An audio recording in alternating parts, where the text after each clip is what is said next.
Half equation बनानी है, ठीक है। हाफ इक्वेशन में कोई जरूरत नहीं आप हर चीज लेके बिल्कुल बारीकी से, नहीं, आपको सिर्फ वो प्रोडक्ट आनी है जो रिड्यूस हो रही, जो ऑक्सीडाइज हो रही, ठीक है। तो MnO4 रिड्यूस हो रहा है Mn2 plus, so let's write this down. MnO4, कोई बात नहीं, डोंट वरी, मैं उसको अलग से कर लूंगा record. MnO4 minus is becoming into what, this thing Mn2 plus, Mn2 plus, ठीक है। यानी मैग्नीज कहां से गया है, 7 प्लस की ऑक्सीडेशन स्टेट से 2 प्लस की ऑक्सीडेशन स्टेट तक गया है। अब ये कैसे हो सकता है, how can it go from +7 to +2? ऐसे ही होगा जब +7 में यू गेन 5 इलेक्ट्रॉन्स, इसमें ये रिड्यूस हो रहा है, yes. So if you gain 5 electrons, yes, if you gain 5 electrons over here, तो 7 - 5 इज गोइंग टू बिकम 2। तो ये हुआ है यहाँ पे, this is half equation number 1, ठीक है। Not the complete, not the exact, but we don't care about the exact, मुझे बस यही इतना काफी है, मेरे लिए इतना काफी है, ठीक है। और दूसरी क्या हाफ इक्वेशन है कि I minus is becoming into this thing I2, right? And in this one, this is going from -1 to 0 over here. अच्छा, पहले तो थोड़ा बहुत हम खुद बैलेंसिंग कर लेते हैं। I know I minus I2 नहीं बन सकता, मुझे 2 I माइनस चाहिए होंगे टू मेक 1 I2, राइट? अच्छा, अब अगर 2 I माइनस बन रहे हैं I2, तो दोनों के दोनों I माइनस ने एक एक इलेक्ट्रॉन लूज किया है and they have given out 2 electrons इधर। तो उसने 5 इलेक्ट्रॉन गेन किए, इसने 2 इलेक्ट्रॉन लूज किए टू बिकम I2। यहां तक are these two half equations clear? किसी कोई problem in these two half equations? Okay, अब बैलेंस करते हैं, ठीक है। इलेक्ट्रॉन नंबर दोनों का सेम करना पड़ेगा। इलेक्ट्रॉन नंबर दोनों का सेम कैसे होगा, इसको इंटू 5 करना पड़ेगा, इसको इंटू 2 करना पड़ेगा, ठीक है। अब मैं फाइनल इक्वेशन नहीं लिख रहा, बैलेंस हो जाएगा, 5 माइनस 5 माइनस कैंसिल हो जाएगा। मैं अब बैलेंसिंग इधर कर रहा हूं डायरेक्ट इन दिस इक्वेशन। तो मेरे मुताबिक, नहीं 2 नहीं, देखो 2 और 5 है ना, एलसीएम लोग इनका क्या आएगा, 10 आएगा, राइट? सो इसलिए 2 5 10 एंड 5 2 10, इसलिए ताकि दोनों तरफ इलेक्ट्रॉन 10 10 हो जाए, मैं मिलाऊंगा तो दोनों कैंसिल आउट हो जाएंगे, सही है। अच्छा, नाउ मुझे पता है 2 MnO4 होंगे, I am aware of that, ये 2 होंगे, फिर 2 Mn2 प्लस होंगे, यानी ये भी मुझे पता है, ये भी 2 होंगे। उसके बाद 5 इंटू 2 10 I माइनस होंगे, so this is going to be 10 I minus, सही है। देन 5 इंटू I2, ये क्या होंगे, 5 I2, राइट? अच्छा, अब मैंने इतनी बैलेंसिंग कर लिया, अब मुझे बस बाकी की बैलेंसिंग करनी है। लेट्स सी, 2 टाइम्स 4, 8 ऑक्सीजन हैं ऑन दिस साइड, सो इस साइड में भी 8 ऑक्सीजन होना चाहिए, यानी इसका मतलब क्या है, ये चीज क्या है, दिस इज 8। 8 2 जा 16 हाइड्रोजन है ऑन दिस साइड, सो इस साइड पे कितने हाइड्रोजन होना चाहिए, 16 होने चाहिए। So the correct balancing of this would be D as 16, ठीक है, समझ में आया? So this is the working, that was everything that you had to do with this, ठीक है। थोड़ी सी मेरी मिस्टेक ये थी कि I took you to the side of H। कैसे बैलेंस किए, H ऐसे बैलेंस किए, देखो सदफ, H ऐसे बैलेंस करे हैं, यहां तक समझ में आ गया था? क्या कहते हैं, 8 oxygens, did you get 8 oxygens? समझ में आ गया, ठीक है। दिस इज 8, 8 2 16, 16 ये हो गया, ठीक है। अच्छा, हमजा आयोडीन वाली इक्वेशन ये है कि देखो I माइनस I2 में बन रहा है ना, this is the one that is oxidizing, I minus is becoming I2, तो मैंने लिखा, हाफ इक्वेशन लिखी, I minus is becoming I2, ठीक है। I2 कैसे बनेंगे, I माइनस से तो नहीं बन सकते ना, आपको 2 I माइनस चाहिए होंगे, तो 2 I माइनस I2 बन रहा है, राइट? अच्छा, 2 I माइनस I2 कैसे बनेंगे, जब वो 2 इलेक्ट्रॉन लूज कर दे, राइट? एक एक I माइनस एक एक इलेक्ट्रॉन लूज कर दे और ये दोनों बॉन्ड कर दे, राइट? सो यानी ये 2 इलेक्ट्रॉन लूज कर रहे हैं टोटल, सही है। 2 I माइनस, हर किसी के पास एक इलेक्ट्रॉन एक्स्ट्रा है, आयन है, ये नेगेटिव आयन है, इसको न्यूट्रल स्टेट में आना है वापस, तो इसने क्या किया, इसने अपना इलेक्ट्रॉन दे दिया, बाहर निकाल दिया, फेंक दिया उठा के, तो it gave out it's electron, और ये इसलिए ये आ गया, तो ये हो गया। And then I took the LCM, इधर देखो 5 है, इधर 2 है। अगर आपको इन दोनों इक्वेशंस को मिलाना है तो क्या करना है, you have to make the electron number the same. तो 2 और 5 को सेम कैसे कर सकते हैं, एलसीएम लो, 2 और 5 का एलसीएम क्या होता है, 10 होता है, तो इसलिए मैंने 2 इंटू 5 किया 10 और 5 इंटू 2 किया 10. This is the reason. और फिर मैंने इधर बैलेंस करना शुरू कर दिया. ठीक है.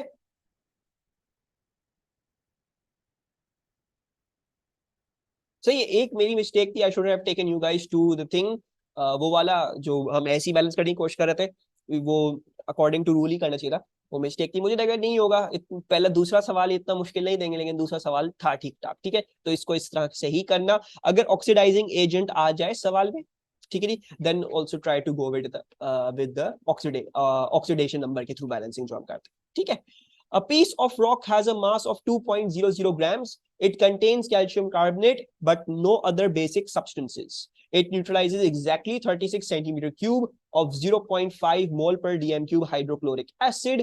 What is the percentage by mass of calcium carbonate in the 2 gram piece of rock? तो छोड़ देना ना. इतना थोड़ी टाइम. अगर अगर मुझे इतना टाइम लग रहा होता, if I would have seen कि इसके मुझे रिडॉक्स बैलेंसिंग करनी है, मैं इतना टाइम निकाल चुका था पहले ही कि मैंने पहले ऐसी बैलेंस करने की कोशिश करी और फिर मुझे पता रिडॉक्स भी करनी है, तो मैं इसको छोड़ देता. मैं ऑनेस्टली को छोड़ देता. मैं आगे पूरा पेपर करना शुरू करेगा. मैं फिर इसमें आखिर में आता अगर मेरे पास टाइम होता. ठीक है. If I would have gotten the time, फिर मैं बस वापस आता. ठीक है. तो ऑलवेज मेक श्योर के ये ना हो कि आप एक एमसीक्यू पीछे इतना पड़ गए कि बस जान मार के बस करना ही करना है. नहीं. If it has taken time, it's due time, छोड़ने आगे चलना है. ठीक है. आपको पता भी चल जाए इसका आंसर आ गया है, मेरे पास होने वाला है. अगर आप कर सकते हैं 2 मिनट के अंदर, 1 मिनट के अंदर, आधे मिनट के अंदर जल्दी से कर सकते हैं तो ट्राई कर लें. अगर आपको पता है यार थोड़ी और देर लगेगी और करना पड़ेगा, कोई बात नहीं, छोड़ें इसको, आगे चले. ठीक है. बाकी पेपर को कॉम्प्रोमाइज नहीं कीजिएगा. अच्छा, इसका मास जो है वो 2 ग्राम है पीस ऑफ रॉक का. It contains calcium carbonate but no other basic substances. Neutralize exactly this. हमें परसेंटेज बाय मास निकालना है. ठीक है. Let's work out the moles of hydrochloric acid. Moles किस तरह से आएंगे? Concentration into volume. So 36 into 10⁻³ क्या आ रहे हैं मोल्स? 0.018. अच्छा, अब हमें बैलेंस्ड इक्वेशन लिखनी पड़ेगी पहले for to work out calcium carbonate के मोल्स. तो CaCO3 प्लस HCl क्या बनता है? What things are going to form? CaCl2. ठीक है. सॉल्ट बनेगी CaCl2, Ca2 plus Cl minus plus carbon dioxide and plus water. ठीक है. Remember, carbonate with acid is going to form salt, carbon dioxide and water. Very good Fariya. अच्छा, CaCl2 2 Cl है तो इधर भी 2 Cl करने पड़ जाएंगे आपको. And I think this is the balancing. ये हो गया आपकी बैलेंस. अच्छा, now what do we see? We see 2:1 का रेशियो है. यानी अगर आपको इसके 0.018 मोल्स लगे हैं तो आपको उसके आधे लगेंगे यहाँ पे.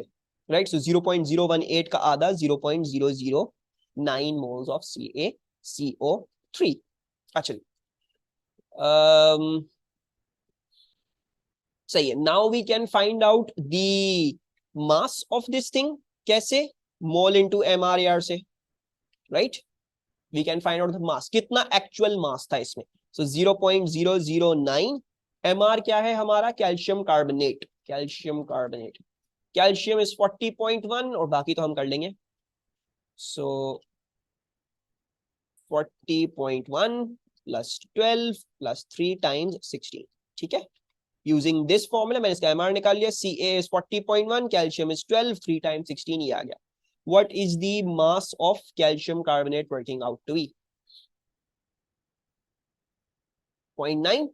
ओके जी, परफेक्ट. तो यानी 2 ग्राम्स में से सिर्फ 0.9 जो है वो क्या है? कैल्शियम कार्बोनेट है हमारा. पक्का पक्का. सो 0.9/2 into 100 should give you your percentage of this thing present, which is sadly pretty bad. 45% है सिर्फ इसमें percentage by mass of calcium carbonate. ठीक है जी. मरियम, इन्हीं ऐसे सवालों में प्रॉब्लम हो रही है? यू सेड मोल्स में प्रॉब्लम हो रही है. सदा समझ में आया?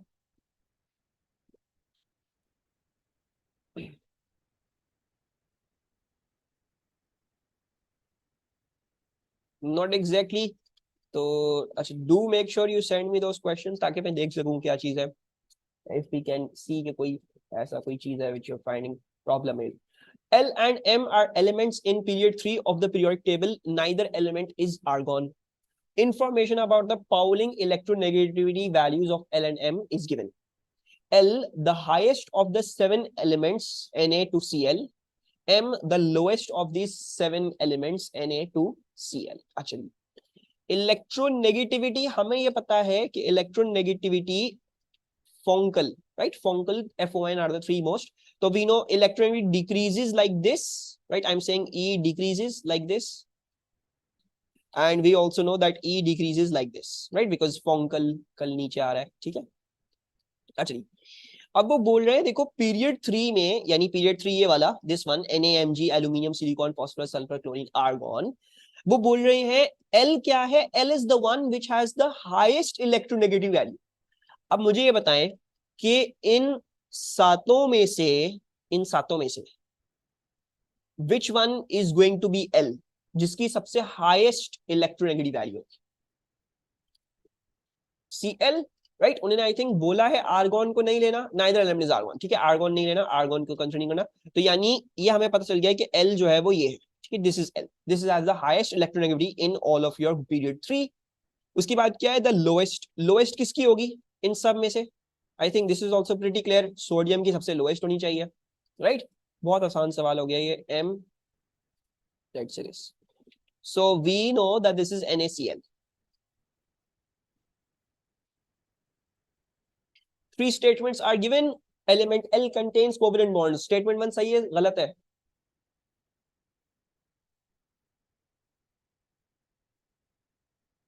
Statement 1 गलत है. NaCl is an ionic bond. Ionic bond होता है, ठीक है? Does not have any covalent bonds. Element, अच्छा element L है, सही सही है. My bad. Element L is chlorine. हाँ सही सही है, you're correct.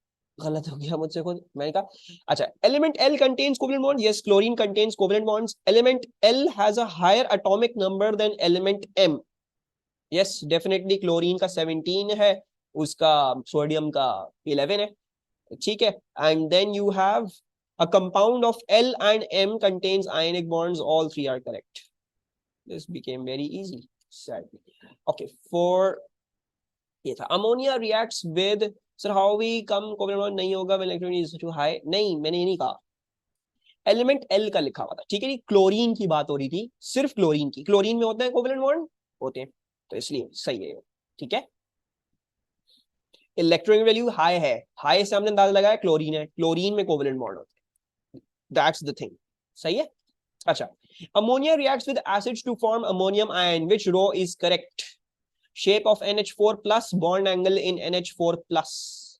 This is going to be tetrahedral and 19.5 का बॉन्ड एंगल. क्यों? बिकॉज अमोनिया ने अपना लोन पेयर कहां पे इस्तेमाल कर लिया? डेटिव बॉन्ड बना लिया है with hydrogen. Now this has become into a tetrahedral molecule with 109.5 bond angle, ठीक है? कोर्स में एग्जांपल है specific. Electronegativity differences can be used to help determine the oxidation number of an atom in different species. A number of rules are used which include the more electronegative atom is given a negative oxidation number. ठीक है, we know that. सही है जी, कोई मसला नहीं है.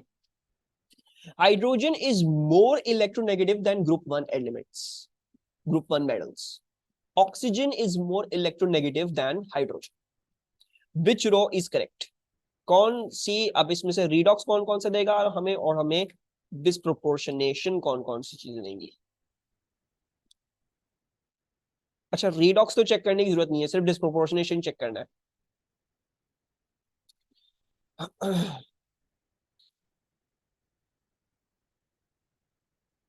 This is a weird MCQ. Let's see. Which row is correct? Electron differences can be used to help determine the oxidation number of an atom in different species. A number of rules are used which include.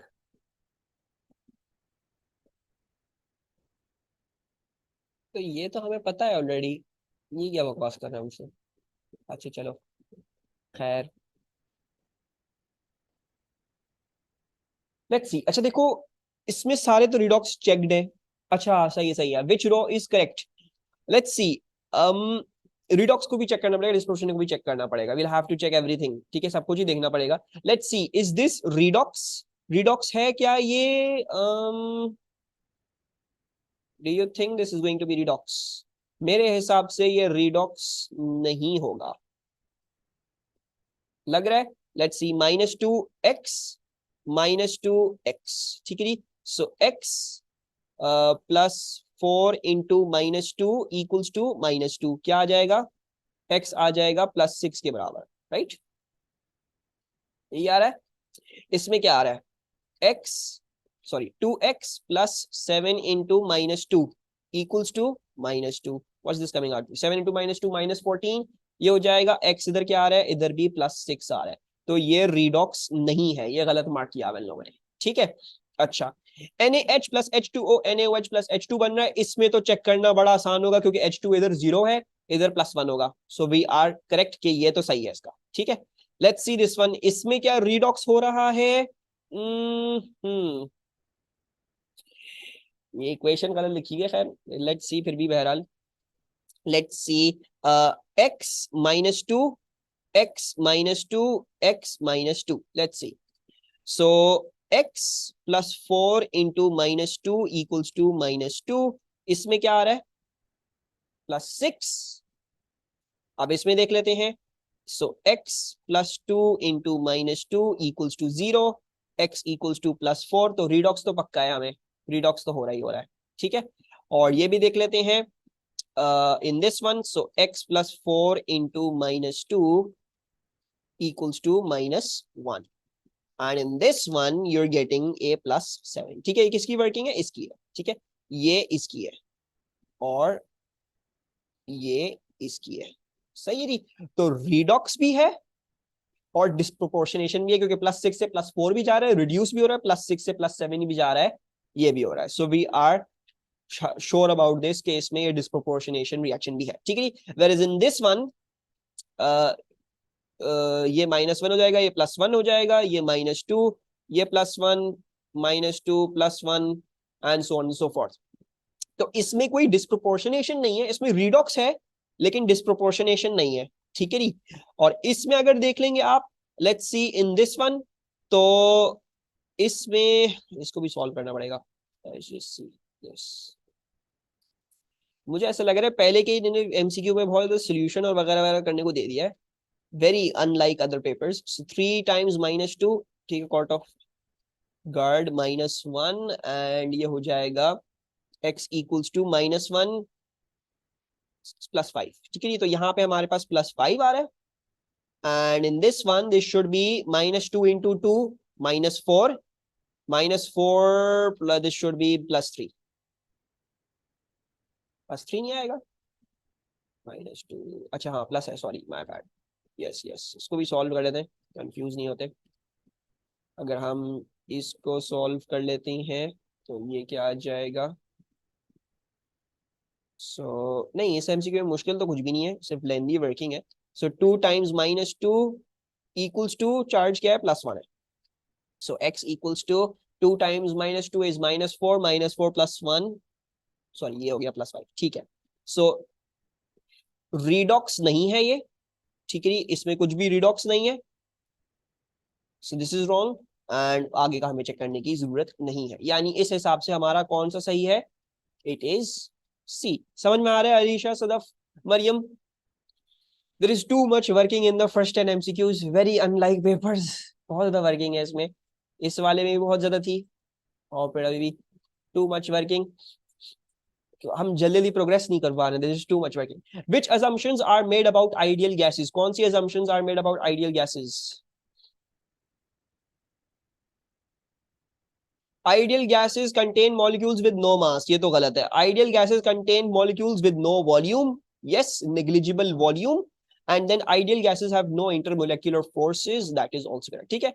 No वाला तो खैर, no तो कभी नहीं लिखते, negligible लिखते हैं, लेकिन लग यही रहा है सही, तो 7 का जो है वो हम सब बच्चे अग्री कर रहे हैं, 7D है, very good. A 200 cm3 sample of water has an amount of oxygen gas dissolved in it. This amount of oxygen has a volume of 6 cm3 when measured at 1 and this much. What is the concentration of oxygen gas in the water? You should assume oxygen behaves as an ideal gas. सही है जी। So PV equals to nRT, right? अब हमें निकालना क्या है, हमें निकालनी है concentration। concentration क्या होती है, moles upon volume, right? So what I can do is I can say that pressure will equal to RT and then I can say that pressure equals to concentration into R into T, right? 200 cm sample of water has an amount of oxygen dissolved in this amount of oxygen has a volume of this much when measured at this much and this much. What is the concentration of oxygen gas in the water? Oh, अच्छा, सही है, ये सब कुछ जरूरत नहीं है. सवाल ये है 200 सेंटीमीटर सैंपल ऑफ वाटर है, ठीक है जी. अच्छा चाहिए 200 centimetre of sample of water है, ऑलरेडी कुछ पानी है, उसमें कुछ ना कुछ ऑक्सीजन डिसॉल्व्ड है, ठीक है. लेट्स वर्क आउट इस ऑक्सीजन के मोल्स कितने हैं एंड देन उस मोल्स को इस वॉल्यूम से डिवाइड करके कॉन्सेंट्रेशन निकाल लेंगे, ठीक है जी. We don't have to do that thing, हम वो नहीं करते, ये कर लेते हैं बस 1 इंटू 10⁵. वॉल्यूम क्या है हमारे पास, 6 सेंटीमीटर क्यूब है, 6 इंटू 10⁻², और इस पे क्यूब कर देंगे 10⁻² फॉर सेंटीमीटर, और जब centimetre cube to metre cube करना होगा तो क्यूब की वजह से कन्वर्जन पे क्यूब कर देंगे. N R is 8.31, temperature is 35 degree Celsius, ये हो जाएगा 35 + 273, ठीक है जी. So n is going to work out to be 1 into 10⁵ into 6 into 10⁻⁻6 divided by 8.31 and then into 35 + 273. So 2.3 into 10⁻⁻4 according to Faria. सही नहीं, ये आ गया. अब हमें कॉन्सेंट्रेशन निकाली, तो कॉन्सेंट्रेशन क्या होती है, मोल अपॉन वॉल्यूम. मोल आ गया हमारे पास 2.3 into 10⁻⁻4, ठीक है. वॉल्यूम को याद रखिएगा, डीएम क्यूब में पूछा हुआ है, डीएम क्यूब में कन्वर्ट कर लें, ये तो हो नहीं सकता, मोल पर डीएम स्क्वायर ऑप्शन कभी भी नहीं हो सकता, तो ये तो देखने की जरूरत नहीं है. वॉल्यूम क्या हो जाएगा, 200 सीएम क्यूब है, डीएम क्यूब में करना है, सो 10⁻⁻3, ठीक है जी. So this should work out to be 2.3 over 200 into 10⁻⁻1, that is 1.15 into 10⁻⁻3, ठीक है, which is none of these options. ऐसा ही है. Sadly 1.15 looks very close to B. Maybe we did some mistake in the mole calculation. इसको देख लेते हैं. 1 into 10⁵ into 6 into 10⁻⁻6 divided by 8.31 divided by 35 + 273. So 2.34. हाँ सही है, बहुत राउंड ऑफ कर लिया हमने, which was not needed. This is 2.34. सही है, and then you can plug in 2.34 इधर, and that would give you the correct value, that is 1.17. कोई कंफ्यूजन किसी को भी इसमें? Anyone having any confusion, कैसे किया कैसे नहीं किया? होपफुली क्वेश्चन जो है वो आसान हो जाएंगे इसके बाद. कोई confusion? Alisha, Sadaf, Mariam, Hamza? Sir why is it not A? A इसलिए नहीं है बिकॉज ये मोल्स है, ठीक है. दीज आर मोल्स, ये मोल्स आए, आपको कॉन्सेंट्रेशन ढूंढनी है, ठीक है. कॉन्सेंट्रेशन कैसे नहीं, moles divide by the volume, जिस वॉल्यूम में वो डिसॉल्व है, ठीक है. तो मोल्स डिवाइड बाय वॉल्यूम किया, इसलिए सही है. अच्छा, which statement explains why Buckminster fullerene has a lower melting point than graphite? तो कौन सी स्टेटमेंट एक्सप्लेन कर रही है बकमिंस्टर फुलरीन का लोअर मेल्टिंग पॉइंट है then graphite?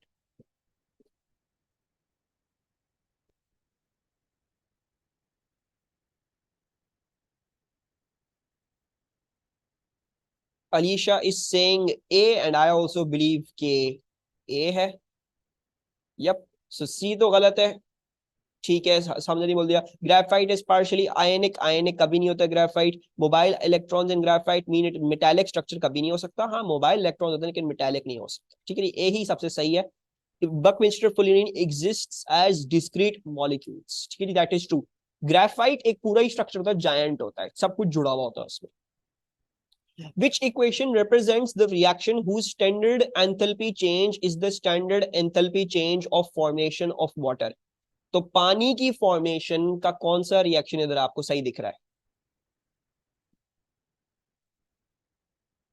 B it should be made from its constituent elements under their standard states. H2O के constituent elements क्या है? H2O2 under the standard states, gas, ये भी liquid और balanced होनी चाहिए आपकी equation according to 1 mole of H2O. ठीक है, ये इसलिए wrong है, ये wrong इसलिए because ये standard states में नहीं है, right?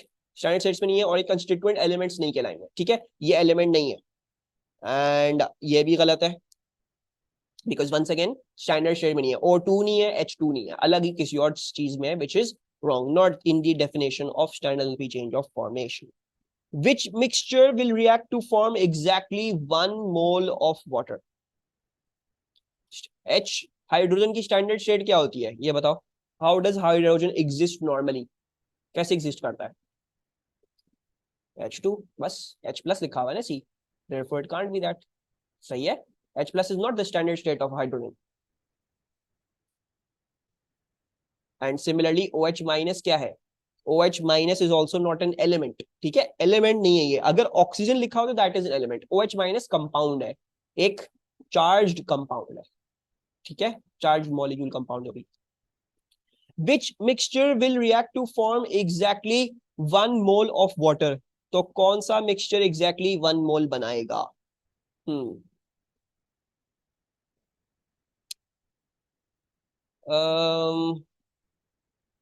वॉल्यूम 2 मोल पर डीएम क्यूब, H2SO4 पर सेंटीमीटर क्यूब है. अच्छा, ये वॉल्यूम दिया हुआ है हमें और ये हमें कॉन्सेंट्रेशन बताई हुई है, ठीक है जी. पहले तो बैलेंस्ड इक्वेशन लिख लें आप इसकी. H2SO4 प्लस NaOH क्या बनाता है? What should be the products?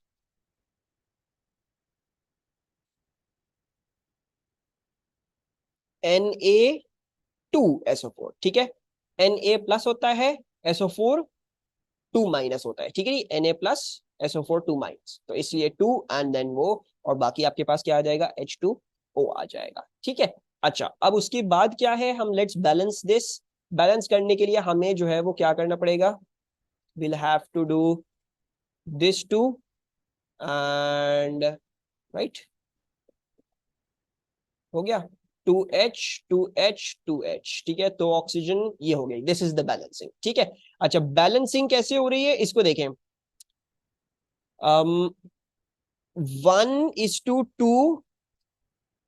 1:2 का रेशियो है, ठीक है. They're asking you which mixture will form exactly 1 mole of water. अगर आपको 1 mole of water चाहिए, right? If you want 1 mole of water, that means you need 1 mole of NaOH, यानी NaOH और पानी के मोल्स बराबर होने चाहिए हैं और H2SO4 के आधे होने चाहिए, right? So we're basically looking for the option जिसमें H2SO4 आधा है, NaOH 1 है. Let's see. या जो भी, बस एक ना भी हो तो बस आधा और एक ज्यादा होना चाहिए, राइट. लेट्स सी, तो ये कितना आ रहा है? इसके मोल्स निकालने, ठीक है, कॉन्सेंट्रेशन इनटू वॉल्यूम करके. सो 2 into 250 cm3, this is 0.5 moles, ठीक है. ये कितना आ रहा है? 500 into 10⁻³ into 1, सो ये भी 0.5 आ रहा है, ठीक है. This is the incorrect ratio. हमें H2SO4 चाहिए हाफ, NaOH चाहिए 1, यानी मतलब 1/2 का रेशियो, यानी ये आधे होने चाहिए इसके, सही है. Actually, this will work out to be 250 into 10⁻³ into 2. ये आ गया दोबारा से 0.5, इसकी कैलकुलेशन होनी जरूरत थी नहीं वैसे. 1000 into 10⁻³ into 1. So this is working out to be 1. तो मेरे हिसाब से ये सही आंसर है because 1:2.5 का रेशियो आ गया. But let's also just make sure इसमें क्या आ रहे हैं? 500 into 10⁻³ into 2. इधर आ रहे हैं 1 मोल. इधर कितने आ रहे हैं? इधर आ रहे हैं 500 into 1. इधर आ रहे हैं 0.5. 1:2.5 हो गया, उल्टा हो गया, ये नहीं होना था. H2SO4 आधा होना था, ठीक है जी. So this is wrong, this is wrong. ये कितना आ जाएगा? ये भी 1 और ये आ जाएगा आपके पास 1. This is also wrong. So the correct one is B. कोई प्रॉब्लम, कोई confusion? Could you explain the ratio thing? Yes, I can explain the ratio thing. देखो, सवाल समझ नहीं आया, सवाल समझा देते हैं. देखो which mixture will react to form exactly 1 mole of water, यानी H2SO4 की कॉन्सेंट्रेशन दी हुई है, NaOH की कॉन्सेंट्रेशन दी हुई है, they are asking you what possible pair of volumes would make exactly 1 mole of water. ठीक है, स्टोइकियोमेट्री का सवाल है, सबसे पहले आप बैलेंस इक्वेशन लिख रही है, आपने बैलेंस इक्वेशन लिखी, आपको नजर आ गया H2SO4 1 मोल रिएक्ट करता है विद 2 मोल्स ऑफ, समझा रहा हूं, H2SO4 का 1 मोल रिएक्ट करता है with 2 moles of NaOH and बनाते कितने हैं, 2 मोल्स ऑफ H2O बनाते हैं, राइट। अच्छा, देव आस्क्ड यू एग्जैक्टली 1 मोल होना चाहिए पानी का, पानी का एग्जैक्टली 1 मोल होना चाहिए। तो पानी का एग्जैक्टली 1 मोल कैसे फॉर्म होगा, पानी का एग्जैक्टली 1 मोल तब फॉर्म होगा when you have 1 mole of this, right. अब देखो 2:2 का रेशियो है, यानी अगर ये एक है तो ये भी एक होगा, राइट, बिकॉज दोनों का सेम रेशियो है। और इसका रेशियो क्या है, 2:1 का, यानी अगर इसका सम वैल्यू है तो इसका हाफ होगा H2SO4। So basically this should be 0.5, सही है, दिस इज द रेशियो 2:2, यानी दोनों के सेम होंगे। अगर वो बोल रहे हैं आपको 1 mole of water, so that means you should have 1 mole of NaOH and half a mole of H2SO4, सही है। ये देखो ना 2:1 का रेशियो है, 2:1 का रेशियो, 2:1 का रेशियो क्या हो गया, 2:1, अब मैं लिखूं 1:x, क्या आएगा आंसर, x आपके पास 0.5 आएगा, ठीक है, सही है। और आपके पास आंसर्स बिल्कुल एग्जैक्ट जो मैचअप हुआ है वो बी वाला मैचअप हुआ है, ठीक है। मरियम कोई प्रॉब्लम तो नहीं,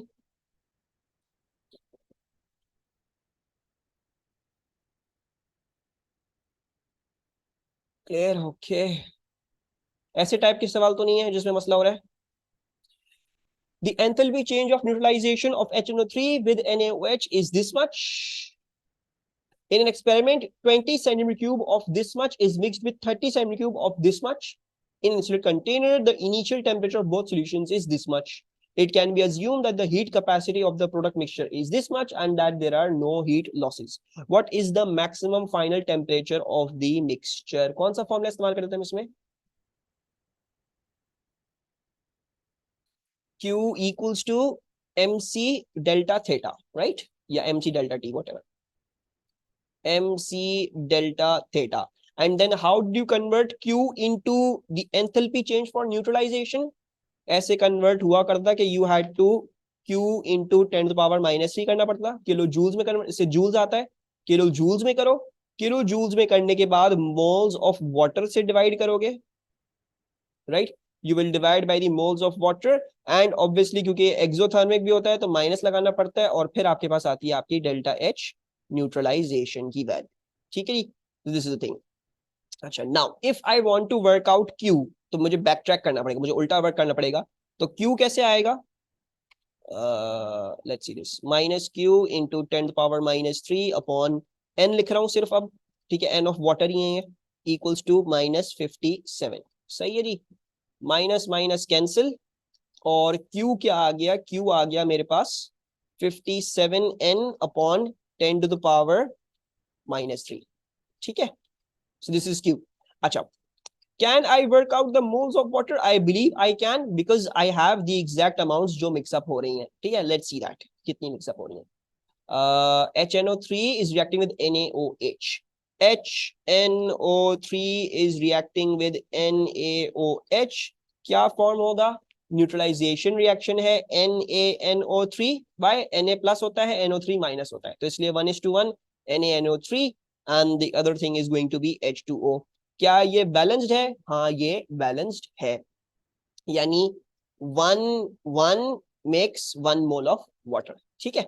अच्छा, let's see how many moles of HNO3 do we have, 20 into 4, so the moles of HNO3 are 20 centimetre cube, convert करना मत भूलिएगा, और 4 था, सो 4, ठीक है। इसके कितने मोल है NaOH के, 2 into 30, so this is 30 into 10 to the power -3 and then into 2, so this will work out to be an 80 into 10 to the power -3 and I believe 8 into 10 to the power -2, या हम इसको लिख सकते हैं as 0.08, ठीक है, correct me if I am wrong, ठीक है, and n will equals to 0.06, right?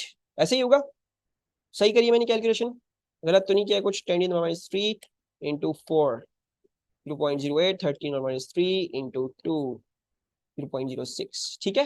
किसी को यहां तक कंफ्यूजन, ये क्यों निकाल रहा हूँ, why am I working out the moles, क्यों क्यों कर रहा हूँ मैं ये हरकत, बिकॉज मुझे क्यू निकालना है, right? I want to work out Q. Q का फॉर्मूला क्या है? 57n/10⁻³ एन क्या है? मोल्स ऑफ वाटर है। मोल्स ऑफ वाटर कहां से आएंगे? जब मैं बैलेंस्ड इक्वेशन सॉल्व करूंगा, right? When I will work through the balanced equation. They have given you for both the things. Both the things जब दी होती है तो उसका मतलब है एग्जामिनर बताना चाह रहा है एक चीज क्या है, लिमिटिंग रिएजेंट है। You can see that NaOH is the limiting reagent in this case, इसके एक्सेस में है। तो मोल्स ऑफ वाटर कितने हैं? 0.06 है, because NaOH is the limiting reagent, 0.06 moles of this, ठीक है? 1:1 का रेशियो। यहां तक सबको समझ में आ रहा है? Is everyone understanding this?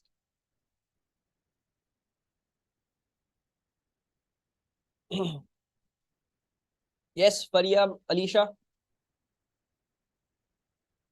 Okay, now you can work out Q। तो Q हमारे पास क्या आ गया? Q आ गया 57 into 0.06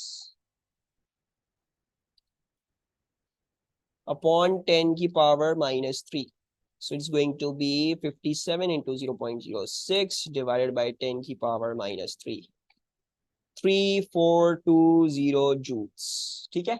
57 into 0.06 divided by 10⁻³ okay, perfect. अब ये उठा के अब हम इसमें डाल देंगे, because I want to work out the delta theta. So this is going to be 3420। Mass क्या आ जाएगा? 20 cm plus 30 cm, 50 cm cube। 50 cm cube has a mass of 50 grams, right? अच्छा, C क्या है? 4.2 जूल पर Saint. अच्छा, ने centimetre cube में ले लिया, तो ये बेसिकली ग्राम ही है, ठीक है? Don't worry about that. So 4.2 and delta theta. So delta theta आपके पास आ जाएगा 3420 upon 50 into 4.2, right? What is the answer working out to be?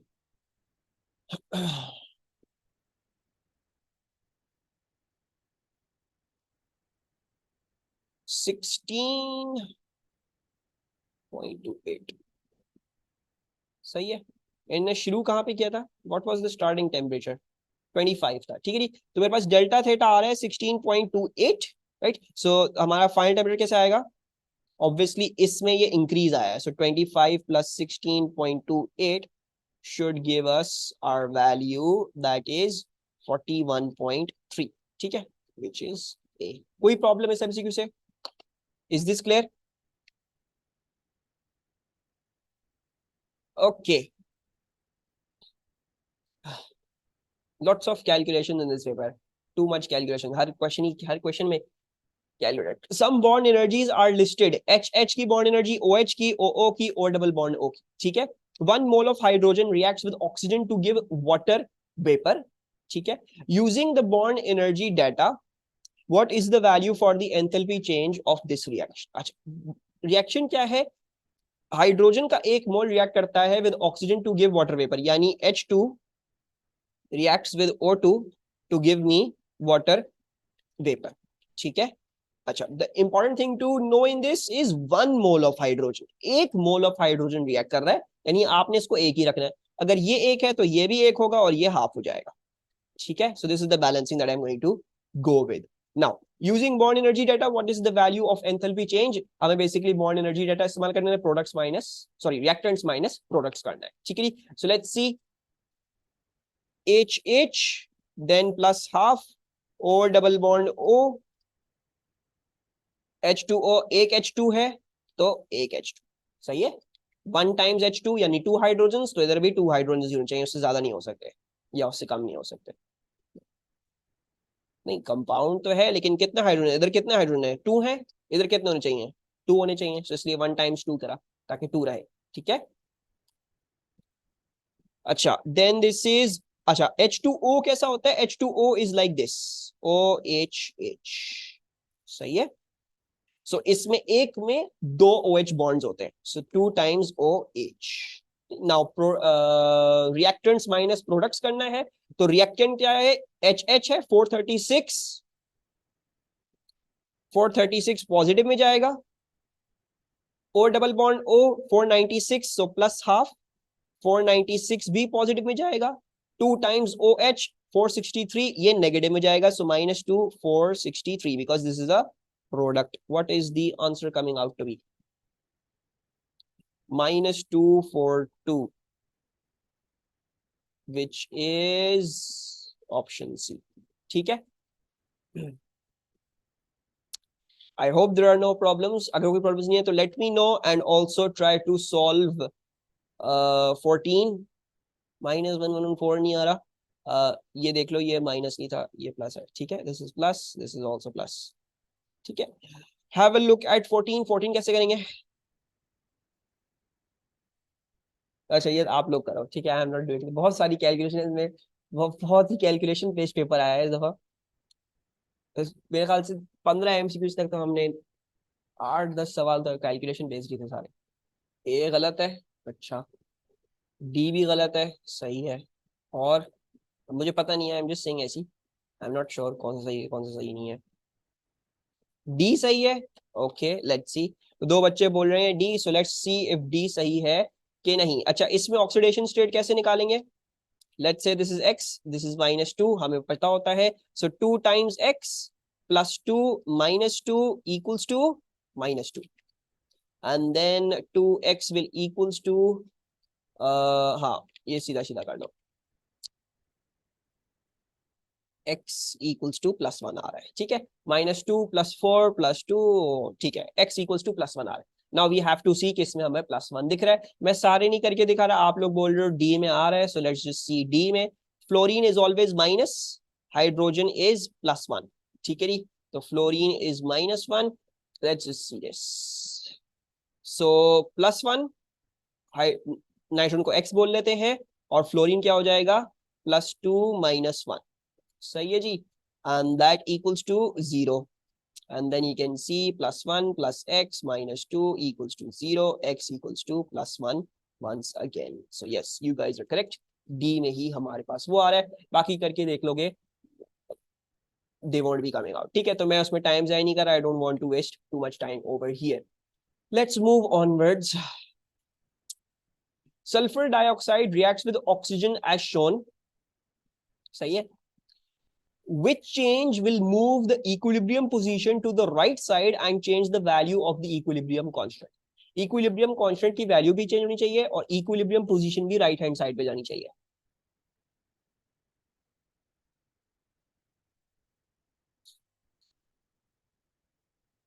C, let's see. Forward reaction क्या है हमारे पास? फॉरवर्ड रिएक्शन हमारे पास एक्सो है, right? So if you are going to decrease the temperature, so reaction किस तरफ जाएगा? Right hand side की तरफ जाएगा, right? If you are going to decrease the temperature, the reaction is going to proceed towards the more exo side because that is going to release more heat. ठीक है, so इसकी वजह से right hand side पे तो equilibrium position shift हो जाएगी, and temperature को अगर आप बढ़ाते हैं तो केसी भी ऑटोमेटिकली इंक्रीज करता है. ठीक है जी, के जो इक्विलिब्रियम कांस्टेंट्स हैं उनको उनको अगर इंक्रीज करना है या डिक्रीज करना है, सॉरी एक सेकंड, हाँ, इंक्रीज को बोल रहा हूँ मैं इधर, sorry my bad. Equilibrium constants की अगर वैल्यू चेंज करनी है तो वो टेम्परेचर से चेंज होती है. ठीक है जी, और किसी चीज से चेंज नहीं होती है. So if you want to change the value of the equilibrium constants, temperature is the वाली चीज दैट इज कंट्रोलिंग के वो इक्विलिब्रियम कांस्टेंट की वैल्यू क्या है. So if you going to decrease the temperature, so temperature decrease करने पे KC भी डिक्रीज कर जाएगा और equilibrium position to the right hand side हो जाएगी, which you guys are correct. C है इसका answer. Okay, pH titration curve. Solutions X and Y both have a concentration of 0.1 mole per dm cube. A fixed volume of solution X is added to a conical flask and solution Y is added from a burette to the conical flask. A titration is performed. The diagram shows the pH titration curves for the acid-base reaction between the solutions. What are solutions X and Y? निहायत ही आसान सवाल है, कुछ चीजें देख लें आपको समझ में आ जाएगा क्या है क्या नहीं. ठीक है, Can you decipher from over here? Strong base या weak base? Base ही होगी obviously, 7 से ज्यादा है, तो strong base है या weak base है? This is weak. This is a weak base. और इधर strong acid, weak acid, strong acid. ठीक है जी? So your acid is going to be strong, यानी nitric acid, and your base is going to be weak, यानी it's going to be ए, ठीक है। तो 16 का हमारे पास आ गया है ए, perfect. Moving onwards, Maryam Sadaf कोई प्रॉब्लम नहीं है? हमजा सर ये तो अल्कलाइन में आता है, अल्कलाइन में क्या आता है? पिछले में, हाँ ना, ये ना, ये वीक एल्कली है और ये स्ट्रॉन्ग एसिड है, ठीक है। Strong acid, weak alkali. अच्छा, which row show oops which row shows the expected properties of the element astatine when compared to the properties of the element iodine? Alisha ने दे दिया है पहले ही जवाब, मेरे पढ़ने से पहले दे दिया जवाब। C, astatine is going to be less electronegative and volatility will be lower, ठीक है। ऐसा क्यों होता है? Because down group 7 melting points increase, तो वोलेटिलिटी डिक्रीज होगी, और हमने पहले ही लिखा हुआ था इलेक्ट्रोनेगेटिव वैसे ही डिक्रीज करती है, तो एस्टेट अब आयोडीन की ज्यादा इलेक्ट्रोनेगेटिव होगी देन योर एस्टेटीन, ठीक है जी।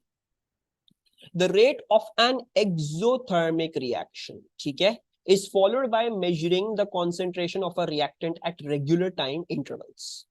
During the experiment, the temperature of the reaction mixture is not controlled, यानी टेम्परेचर को कांस्टेंट नहीं रखा गया, एक्सोथर्मिक रिएक्शन उसने हीट रिलीज करी, होने दी, हीट रिलीज होके वो आपने रिएक्शन उसके थ्रू होने दिया। Which graph shows the constant change in concentration of reactant against time? तो which graph is showing the change in concentration of reactant against time? B, yes। अच्छा, सबसे पहले तो it can never be D। D क्यों नहीं हो सकता? Because reactant है, it's reactant, reactant हमेशा डिक्रीज होता है, right, reactant is already decrease, तो डी नहीं हो सकता, इसमें इंक्रीज दिखा रहा है। अच्छा, अब ए होगा, सी होगा या बी होगा, लेट्स सी। तो the correct answer is going to be B, because जब आपका एक्सोथर्मिक रिएक्शन प्रोसीड करेगा तो टेम्परेचर इंक्रीज करेगा, टेम्परेचर इंक्रीज करने की वजह से क्या होगा, आपका रेट इंक्रीज कर जाएगा बीच रिएक्शन में, राइट। योर टेम्परेचर इंक्रीज करने से आपका रेट इंक्रीज कर जाना चाहिए बीच रिएक्शन में एकदम से। सो लेट्स सी, इसमें रेट कांस्टेंट है, right, remember rate is shown through gradient, तो ग्रेडियंट कांस्टेंट है, ठीक है। इफ यू लुक एट सी, तो सी में क्या हो रहा है, ग्रेडियंट डिक्रीज कर रहा है, कुछ भी नहीं हो रहा, कहीं भी ग्रेडियंट इंक्रीज वापस से नहीं हुआ, रेट वापस से इंक्रीज कहीं भी नहीं हुआ इसमें, ठीक है। तो इसमें over the whole interval the gradient is decreasing, the rate is decreasing. But if you look at B, तो बी में पहले रेट डिक्रीज कर रहा था, but then it suddenly started to increase and become more horizontal, ठीक है। So sorry, क्या बोल रहा हूं मैं, हाँ, तो इधर ग्रेडियंट कम है, फिर एकदम से ज्यादा हो गया ग्रेडियंट, एंड देन फिर वापस से कम हो, right. So this is showing us the thing कि इन दिस रीजन, बिकॉज आपने टेम्परेचर कंट्रोल नहीं किया हुआ था, तो एकदम से आपका ग्रेडियंट इंक्रीज हो गया, यानी वो बोल रहा है कि आपका रेट इंक्रीज हो गया, and that is happening primarily because of the temperature increasing mid reaction, because this was an exothermic reaction, ठीक है। कोई प्रॉब्लम अलीशा, मरियम? बाकी तीन बच्चों ने आई थिंक जो जवाब दिया था, yes you guys were correct, Faria, Sadaf and Hamza, very good. कोई प्रॉब्लम अलीशा, मरियम?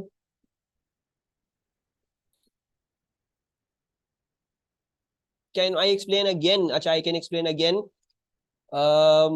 मरियम देखो, it can not be D, the reason for that being reactant की कॉन्सेंट्रेशन है, ठीक है। रिएक्टेंट हमेशा डिक्रीज करता है, इंक्रीज कभी नहीं करता, तो डी इज 110% रॉन्ग आंसर, वो हम कभी सर्कल नहीं करके आते, ठीक है। अच्छा, देन रिमेंबर दिस थिंग, क्या चीज रिमेंबर रखनी है आपने, क्या चीज दिमाग में रखनी है, रेट कैसे निकलता है कॉन्सेंट्रेशन टाइम ग्राफ से, ग्रेडियंट के थ्रू निकलता है, right. Now what are we expecting, we are expecting पहले रिएक्शन होना शुरू हुआ, क्योंकि वो एक्सोथर्मिक था तो उसने हीट रिलीज करना शुरू करी, एकदम से उसने टेम्परेचर बढ़ाएगा, एकदम से रेट इंक्रीज कर जाएगा मिड रिएक्शन, ठीक है। नॉर्मली रेट कभी भी खुद इंक्रीज नहीं करता, कभी भी खुद इंक्रीज नहीं करता, इनिशियली सबसे ज्यादा होता है रेट और फिर डिक्रीज करता जाता है, याद है। If you looked at those graphs, अगर हम प्रोडक्ट वाला ग्राफ देख रहे होते थे तो प्रोडक्ट वाला ग्राफ कुछ ऐसा बनता था, और रिएक्टेंट वाला ग्राफ देख रहे होते थे तो रिएक्टेंट वाला ग्राफ कुछ ऐसा बनता था, याद है। So the rate is always highest at the initial start point, यानी यहां पे सबसे ज्यादा होता है और यहां पे सबसे ज्यादा होता है, ठीक है। ये रिएक्टेंट के लिए है, this is for reactant, and this is for product. सही है मरियम, ये याद आ रहा है? रेट हमेशा स्टार्ट पे सबसे ज्यादा होता है, उसके बाद फिर कभी ज्यादा नहीं होता, if you have kept everything under control. ये याद है? इसमें कोई प्रॉब्लम नहीं है?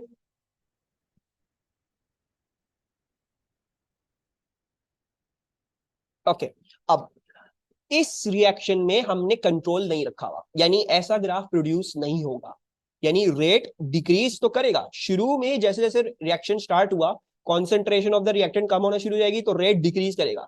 लेकिन क्योंकि ये एक्सोथर्मिक रिएक्शन है, ये टेम्परेचर इंक्रीज कर देगा, तो एकदम से बीच रिएक्शन में आपका रेट दोबारा से इंक्रीज करना शुरू हो जाएगा, ठीक है नी, which normally never happens. So we are looking for that graph that is going to show me mid reaction में मेरा रेट इंक्रीज हो गया, ठीक है नी।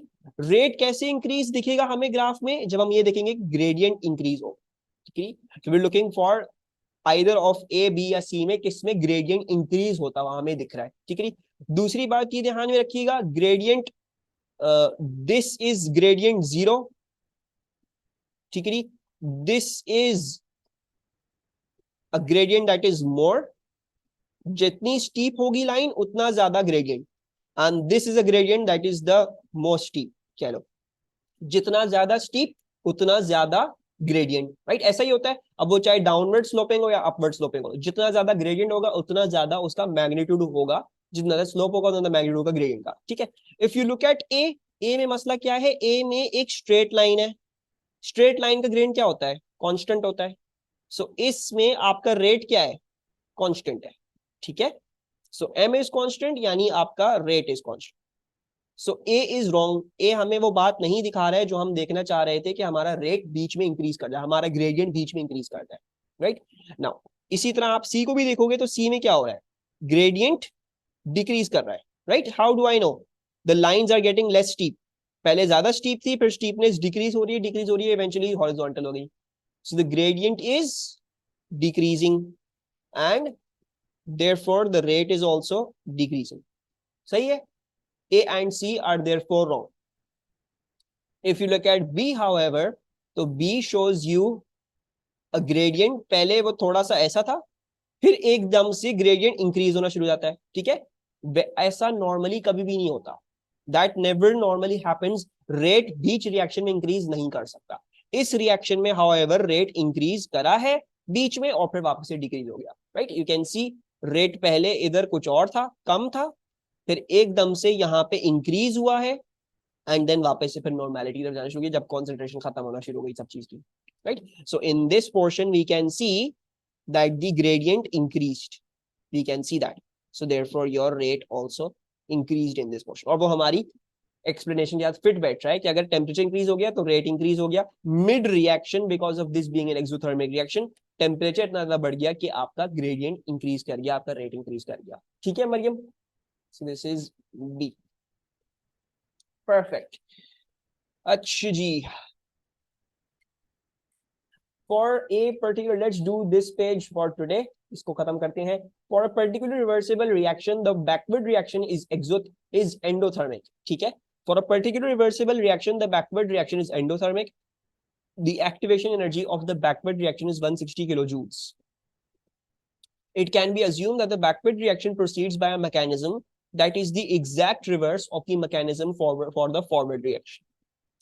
Which statement about the activation energy of the forward reaction is correct?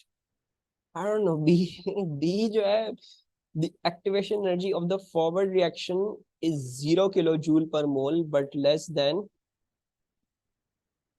इन्होंने कुछ misprint तो नहीं कर दिया इधर? This looks very weird. B में जो wording दी हुई हमें, I don't understand the wording. खैर, let's look at this. So this is a particular reversible reaction. A plus B is becoming C plus D. ठीक है? We're just assuming कुछ है. सही है जी? अच्छा, now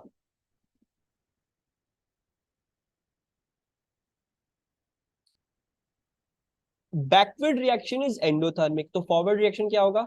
Exothermic होगा. Exothermic कैसा होता है? Exothermic ऐसा होता है. सही है जी?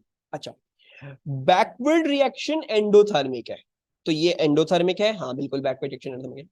और फिर बोल रहे हैं activation energy of the backward reaction is 160 kilo joule per mole. अब एक्टिवेशन एनर्जी बैकवर्ड रिएक्शन कैसे निकलती है? From the reactants to the transition state. तो इस बात का मतलब ये हुआ कि एग्जामिनर हमें ये बोलना चाह रहा है कि यहां से यहां जो एनर्जी का गैप आ रहा है, ठीक है, from here to here, backward के लिए देख रहा हूँ, ठीक है, फॉरवर्ड के लिए एक्टिवेशन एनर्जी यहां से यहां, राइट, मैं अभी बैकवर्ड की मार्क कर रहा हूँ। तो बैकवर्ड की ये रिएक्टेंट्स हो जाएंगे यहां से लेके यहां तक, तो ये क्या आ जाएगा, this is shown to us as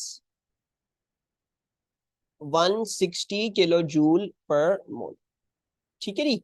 तो फॉरवर्ड रिएक्शन की कितनी होगी, आई होप सबको ये तो नजर आ रहा हो कि फॉरवर्ड रिएक्शन की 160 से तो बहुत ज्यादा कम होगी, it will be quite less than 160, ठीक है, it will be quite less than 160 because उसका एरो सिर्फ इतना सा बन रहा है, 160 वाले का बहुत बड़ा बन रहा था, right. The activation energy of the forward reaction is equal to minus 160, activation energy can never be minus. Activation energy वो एनर्जी है जो दरकार है रिएक्शन को स्टार्ट करने के लिए, अगर ये माइनस है तो आप बोल रहे हैं वो रिएक्शन एक्टिवेशन एनर्जी रिलीज कर रहा है, एक्टिवेशन एनर्जी कभी रिलीज नहीं होती, एक्टिवेशन एनर्जी हमेशा ली जाती है अंदर to activate, to do the reaction, ठीक है। The activation energy of the forward reaction is 0 kilojoule per mole, but less than 160 kilojoule per mole. मेरे हिसाब से ये कुछ इधर गलत हुआ है. The activation energy of the forward reaction is, I think they were trying to write more than or something. ठीक है, लगता है कुछ रह गया है इधर. Apparently, because it looks very weird to state it like that. The activation energy of the forward reaction is more than 0 kilojoule per mole, but less than तो है, ठीक है जी. Even if you ignore this thing ना, ये पता नहीं क्या लिखा हुआ है, looks very wrong for some reason. Less than तो है, ठीक है. So less than तो है, तो that is correct. हमने यही डिस्कस किया. The activation energy of the forward reaction is equal to 160, हो ही नहीं सकता, उससे काफी छोटा एरो है. The activation energy of the forward reaction is greater than 160, ये तो कतई तौर पे नहीं है. सही है, इज क्लियर, 19 क्लियर है, ठीक है. आई फील लाइक कुछ गड़बड़ करी है यहाँ पे इंग्लिश में, 19 डी में, it looked very wrong. Is 0 kilo less than क्या लिखा हुआ था. खैर, कोई प्रॉब्लम किसी को भी इसमें इन 19?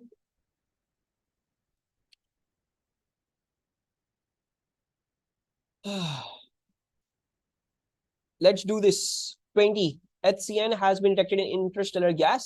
The molecules below have also been detected in interstellar gas.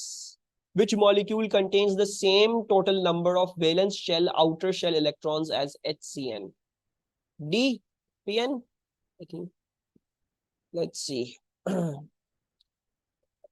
ये मेरा करने का दिल नहीं है. There's just too much thinking in this paper. इतनी thinking पता नहीं क्यों है. अच्छा, HCN क्या होता है? HCN is something like this, ठीक है. This is a bond, ठीक है. इसमें कितने हो जाते हैं? इसमें हो जाएंगे 6 इलेक्ट्रॉन, ठीक है. And let's see. अच्छा, कार्बन के पास 4 इलेक्ट्रॉन्स होते हैं, एक इसने इधर दिया, 3 इसने इधर दिए हैं, यानी कार्बन में और कोई इलेक्ट्रॉन नहीं है. हाइड्रोजन एक ही होता है, तो हाइड्रोजन इधर बॉन्डिंग करी हुई है. नाइट्रोजन कितने होते हैं? नाइट्रोजन के पास होते हैं 5 ना. 1 2 3 4 5, यस, नाइट्रोजन हैज 5 इलेक्ट्रॉन्स. तो उसने क्या किया हुआ है? उसने 3 इधर बॉन्डिंग करी हुई है और उसने 2 लोन पे रखे हुए होंगे, right. So how many valence shell electrons are there in HCN if we count? So 1 2, then plus 6 8 plus 2, so 10 electrons. So it has 10 E minus 10 electrons in its outermost shell, ठीक है. अच्छा, now Alicia is saying D. Let's just check it like this. अब इसमें आपको structure deduce करने की जरूरत नहीं है क्योंकि इट डज नॉट मैटर, ठीक है. स्ट्रक्चर डिड्यूस करने का कोई फायदा नहीं है इसमें कोई वो, क्योंकि स्ट्रक्चर नहीं भी पता तो हमें पता है इसमें जो इलेक्ट्रॉन्स होंगे न्यूट्रल स्टेट में उतने ही इलेक्ट्रॉन्स बचे हुए होंगे, ठीक है. किसी ने खाए नहीं है इनके इलेक्ट्रॉन्स. तो फॉस्फोरस के कितने होते हैं? वैलेंस शेल में कितने होते हैं फॉस्फोरस के? फॉस्फोरस के होते हैं 3 नहीं 5 होते हैं. 5 होते हैं, ग्रुप 5 है. 3 नहीं 5 होते हैं, ग्रुप 15 है, ठीक है. तो 5, इसके 5 आ गए, 5, और नाइट्रोजन के कितने हो गए? नाइट्रोजन 5 हो गए, हाँ ठीक है, 10 हो गए, ठीक है. You guys are correct. इसके 5 ऑक्सीजन के होते हैं, कुछ नहीं याद मुझको. ऑक्सीजन के 6 होते हैं, दिमाग बंद हो गया. ऑक्सीजन के 6 होते हैं, यस भैया. ऑक्सीजन के होते हैं 6, तो ये हो जाएंगे 11. 5 ये हो जाएंगे 3, तो 8, और 5 6 1, कितने हो गए? 1 + 5 6, 6 + 6 12। तो all of them are wrong, only D is the correct answer. The diagram shows the Boltzmann distribution of the energy of gaseous molecules at a particular temperature. Which statement is correct?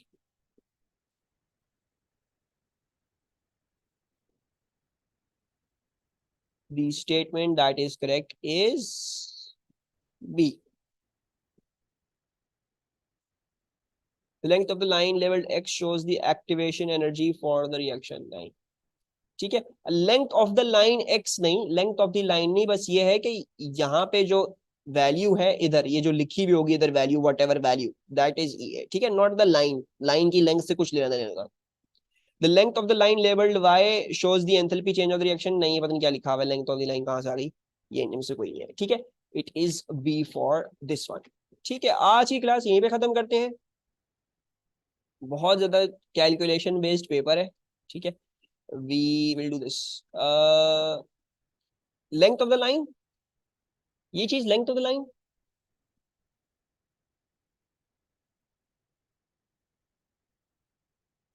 अच्छा explain कर देते हैं, कोई मसले की बात नहीं है। Sadaf, if the temperature of the gas is raise the maximum height of the curve increase, नहीं, जब आप इंक्रीज करते हो तो क्या होता है, कर्व आगे चला जाता है और नीचे चला जाता है, ठीक है जी। यहाँ पे जो एक्टिवेशन एनर्जी, अब एरिया ग्राफ ज्यादा लग गया, ठीक है, तो it does not increase, maximum height increase नहीं करती। If the temperature gas is raised, ये है सही है, राइट की तरफ जाता है, सही है। The length of the line, वो बोल रहे हैं सदफ, आपको क्या बोल रहे हैं सदफ, आपको ये बोल रहे हैं कि ये जो लेंथ है लाइन की, यानी ये जो लेंथ दी हुई है आपको स्पेसिफिकली, ये लेंथ, वो बोल रहे हैं ये आपको दिखा रही है एक्टिवेशन एनर्जी। ऐसा कुछ नहीं होता सदफ, एक्टिवेशन एनर्जी यहाँ लिखी होती है, लिखी वैल्यू ई ए की, ठीक है, यहाँ पे जो भी वैल्यू लिखी होगी, लेट से लिखी हुई है 50 किलो जूल, तो ये है एक्टिवेशन एनर्जी की वैल्यू, ठीक है जी। जो इधर लिखी हुई होगी इस एक्सिस पे, देखो मॉलिक्यूलर एनर्जी की वैल्यू है इधर, तो मॉलिक्यूलर एनर्जी 0 1 2 3 4 5 6 7 8 9 10 50, तो ये जो एक्स है लेंथ ऑफ द लाइन से कोई लेना नहीं है, यहाँ पे जो वैल्यू आ रही है वो है एक्टिवेशन एनर्जी, ठीक है, देयर इज नो लेना देना with the length of the line, so that is wrong. And length of the line labelled by, length of the line, once again length of the line से कोई फर्क नहीं पड़ रहा, आप लेंथ ऑफ द लाइन कभी भी नहीं देख रहे होते हैं, ठीक है। सो दिस इज, इतना हमने अटेम्प्ट कर लिया, ठीक है, बाकी हम इंशाल्लाह कल अटेम्प्ट करेंगे, इसको देखेंगे, होपफुली ऑर्गेनिक वाला सेक्शन आसान होगा, too much calculation based, definitely hard paper है वो तो है सही, ठीक है। कोई सवाल है कुछ है तो पूछ लो, अगर नहीं है तो आज की क्लास आपकी यहीं पे खत्म होती है, ठीक है। मैं वो पहले के 2 क्वेश्चन दोबारा से रिकॉर्ड कर लूँ क्योंकि वो रिकॉर्डिंग में नहीं आए हैं। अल्लाह हाफिज।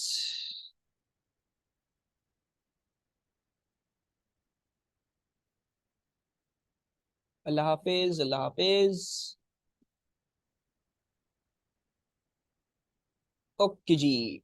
अच्छा, so sadly these two did not come into the recording, ठीक है, so will have to record these again, सही है, सो दैट जो हमारे वीडियो एडिटर है वो फिर इसको ठीक तरीके से इसको एडिट कर लेंगे वापस, उसमें 1 और 2 को कर देना वापस, ठीक है। आई एम रिकॉर्डिंग दिस, मुझे पता है तुम दोबारा से देख रहे होगे, तो 1 और 2 एंड में आ रहे होंगे, रिकॉर्ड नहीं हुए थे पहले पहले, कुछ पार्ट हुआ था 2 का, लेकिन दोबारा से कर रहा हूँ ताकि हम एक तरीके से ही कर लें इसको, ठीक है। Propanoic acid is treated with reagent x eight room temperature, the organic product of the reaction is sodium propanoate, no gas is produced during the reaction. What could be reagent X? Now, सबसे पहले तो इधर देख लें, Na2SO4 will never react with propanoic acid. Sulfate है, sulfates do not react with acids. So this is the wrong one. ठीक है जी। सी, ये रिएक्ट करता है, ये भी रिएक्ट करता है और ये भी रिएक्ट करता है, एसिड के साथ carbonates, hydrogen carbonates, alkali react करते हैं, बट प्रॉब्लम क्या है, कार्बोनेट्स रिएक्ट करेंगे तो CO2 भी रिलीज करेंगे, so therefore these are also wrong because you had no gas produced. तो नो गैस किस में होगी, जब आप अल्कली रिएक्ट कर रहे हैं तो उसमें आपके पास क्या हो रहा है, वाटर प्लस सॉल्ट बन रहा है, ठीक है, water is not as a gas, liquid में बनेगा। अच्छा, then this one, this is a hard one. Let's see. The ionic equation shows iodide ions reacting with magnate 7 ions in acidic solution. This thing plus this thing plus this blah blah blah. ये भी लिखी हुई है. What is the lowest possible value of V? अच्छा, whenever you see this oxidizing agent be included in that equation और ऐसे balance करने को आ गई, go with your redox balancing. Don't try to go on with the normal वाली balancing जो हमें आती है 2 3 4 5 लगा के देख रहे होते हैं, ठीक है।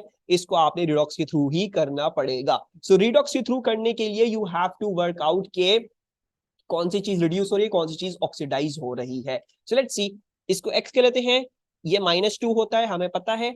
सो x प्लस 4 इंटू -2 किसके बराबर होगा, इस पर चार्ज है -1 का।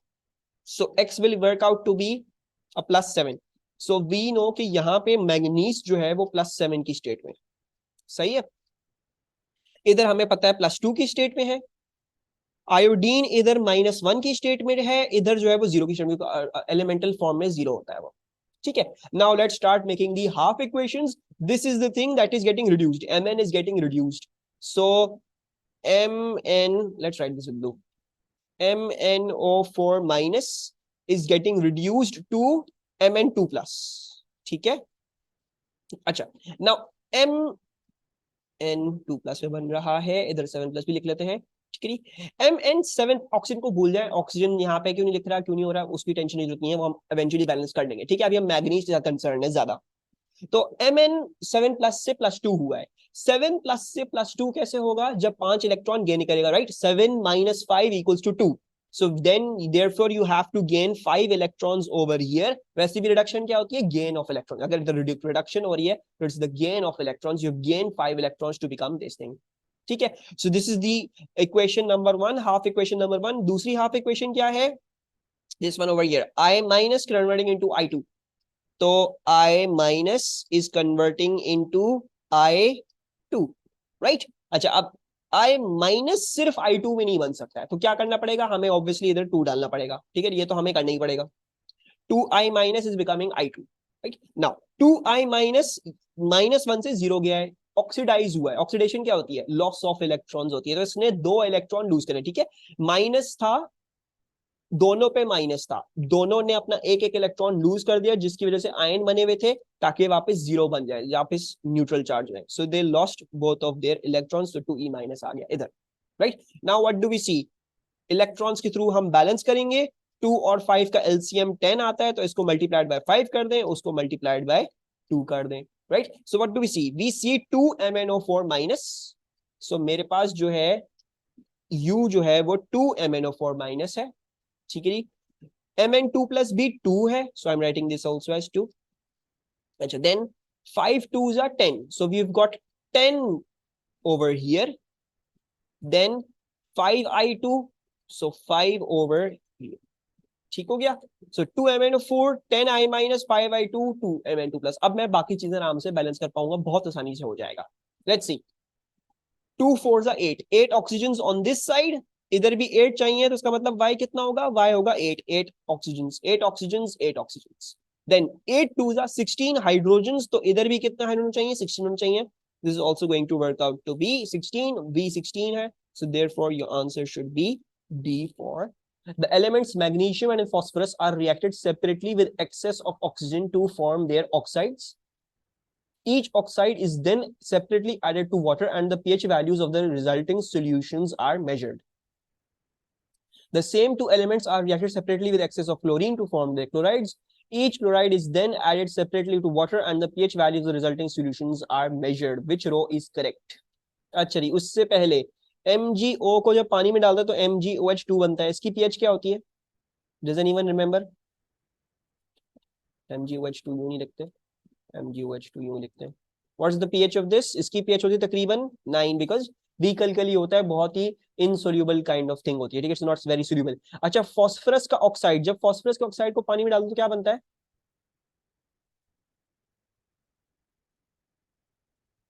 फॉस्फोरिक एसिड, यानी H3PO4। तो H3PO4 की pH क्या होगी, because it's a very strong acid, it should be somewhere around 1, right. ठीक है जी, अच्छा, और अच्छा, अब MgCl2 को पानी में डालते हैं तो क्या pH आती है, याद है? MgCl2 is a salt, salt तकरीबन न्यूट्रल पे होगी, क्योंकि ये Mg2 प्लस होता है, थोड़ा सा पानी को आयनाइज कर देता है, तो इट गिव्स यू अ 6.5 की pH। ठीक है, 3 जो है वो एल्यूमिनियम वाले, क्योंकि एल्यूमिनियम 3 प्लस का चार्ज होता है। एंड इफ वी से PCl5 को जब पानी में डालो तो क्या बनता है, what do we get, what pH do you think we should be getting when we are adding PCl5 into water? 1। Why is that, Maryam?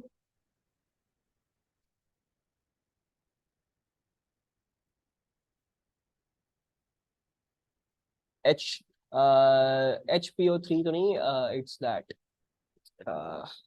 H3PO3, ठीक है, फॉस्फोरस एसिड बन रहा होता है, and that is also strong acid, that is also one, perfect, ठीक है। So oxide giving the higher pH, oxide giving the higher pH is magnesium, chloride giving the higher pH is also magnesium, so it's going to be A, ठीक है जी। अच्छा, equal volumes of saturated solutions of magnesium hydroxide, calcium hydroxide and strontium hydroxide completely neutralised with dilute sulfuric acid.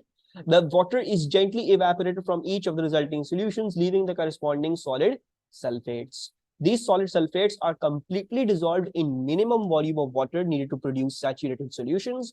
Which statement about the volumes of water needed to dissolve the sulfates is correct? तो कौन सी statement आपको correct लग रही है? Sulphate solubility increases और decreases down the group. अगर हम सल्फेट की सोल्यूबिलिटी की बात करेंगे, सो इट डिक्रीजेस, ठीक है जी, because barium sulphate is insoluble. तो इसका मतलब क्या है? क्या magnesium sulphate, calcium sulphate, strontium sulphate में से स्ट्रोंशियम सल्फेट को सबसे ज्यादा पानी लगेगा कि वो कंप्लीटली डिसॉल्व हो जाए, ठीक है मरियम, ठीक है Alisha, very good Fariya, hopefully it's okay. Which statement about the halogens is correct? मेरी आवाज आ रही है ना अलीशा और मरियम?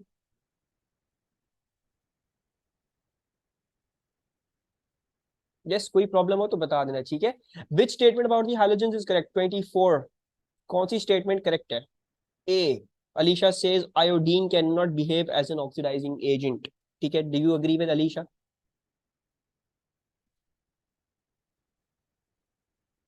फरिया says Faria does not agree.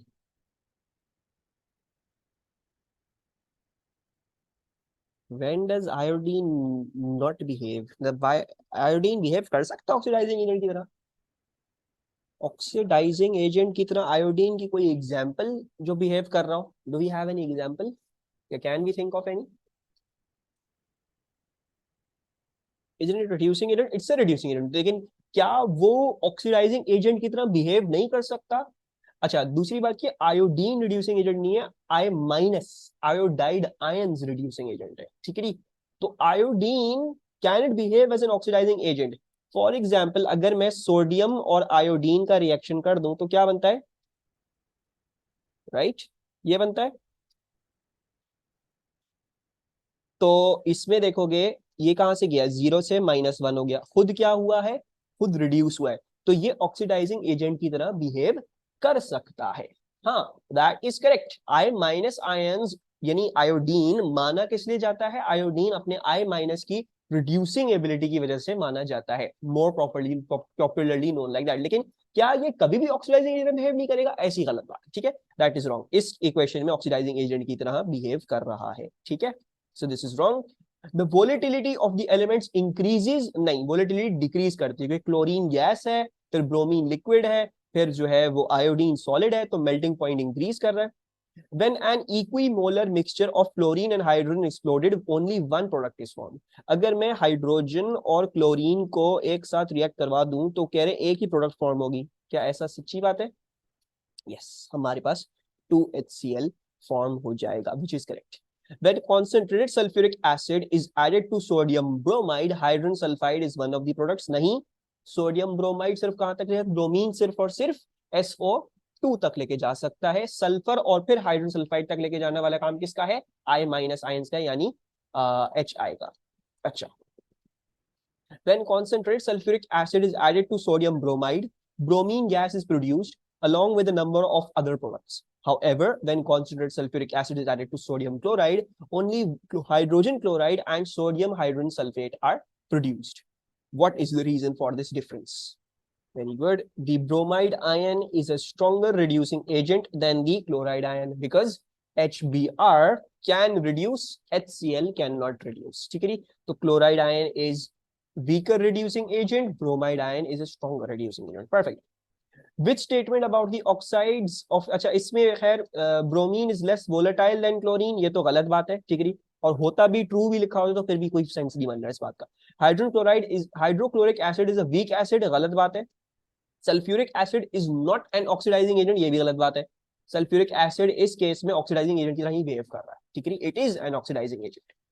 Which statement about the oxides of nitrogen is correct? Which statement is correct? A, So both Mariam and Faria are saying A. During lightning storms, atmospheric oxygen and nitrogen combine to form oxides of nitrogen. This is the correct one. In a catalytic converter, nitrogen monoxide is removed by reaction with carbon dioxide. Dioxide नहीं होता, carbon monoxide होता है. ठीक है जी, तो CO is becoming CO2 plus N2. ठीक है जी, तो कार्बन मोनोक्साइड है, कार्बन डाइऑक्साइड नहीं है. अच्छा, in car engines the restricted supply of oxygen eliminates the possibility of the formation. नहीं, हमें पता है कार इंजन में ऑक्साइड्स ऑफ नाइट्रोजन बन रहे होते हैं. In the atmosphere nitrogen monoxide reacts with sulfur dioxide to produce sulfur trioxide. अच्छा, नाइट्रोजन मोनोक्साइड सल्फर डाइऑक्साइड के साथ रिएक्ट नहीं करता to produce SO3. Nitrogen dioxide करता है और बनता है आपके पास यहाँ पे NO. ठीक है, nitrogen dioxide reacts with SO2 forming SO3 and NO, and then NO दोबारा से रीजनरेट हो जाता है प्लस हाफ O2 के साथ रिएक्ट करके NO2 बनाता है वापस, एंड दिस इज इंटरचेंजेबल, बार बार होता रहता है ये. ठीक है जी. So make sure you investigate properly कि कौन सा ऑप्शन सही है, कौन सा ऑप्शन सही नहीं है. Structural isomerism and stereo isomerism should be considered when answering this question.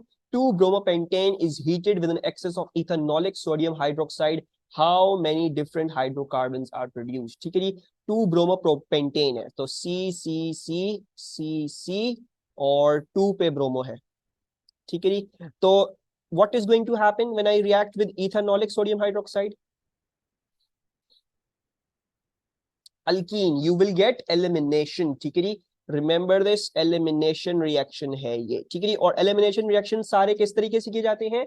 By removing the thing that is being removed and a hydrogen from the adjacent carbon. ठीक है जी, तो ये CH3 हो गया, ये CH हो गया, ये CH2 हो गया, ये CH हो गया, सॉरी CH2 हो गया और ये CH3 हो गया. अच्छा, बस पॉसिबिलिटीज क्या क्या है? पॉसिबिलिटीज ये है कि आप यहाँ से ब्रोमीन हटाएं और यहाँ डबल बॉन्ड फॉर्म कर दें, यहाँ पे 2 कर दें. ठीक है, तो एक पॉसिबिलिटी तो ये है. Let's form that.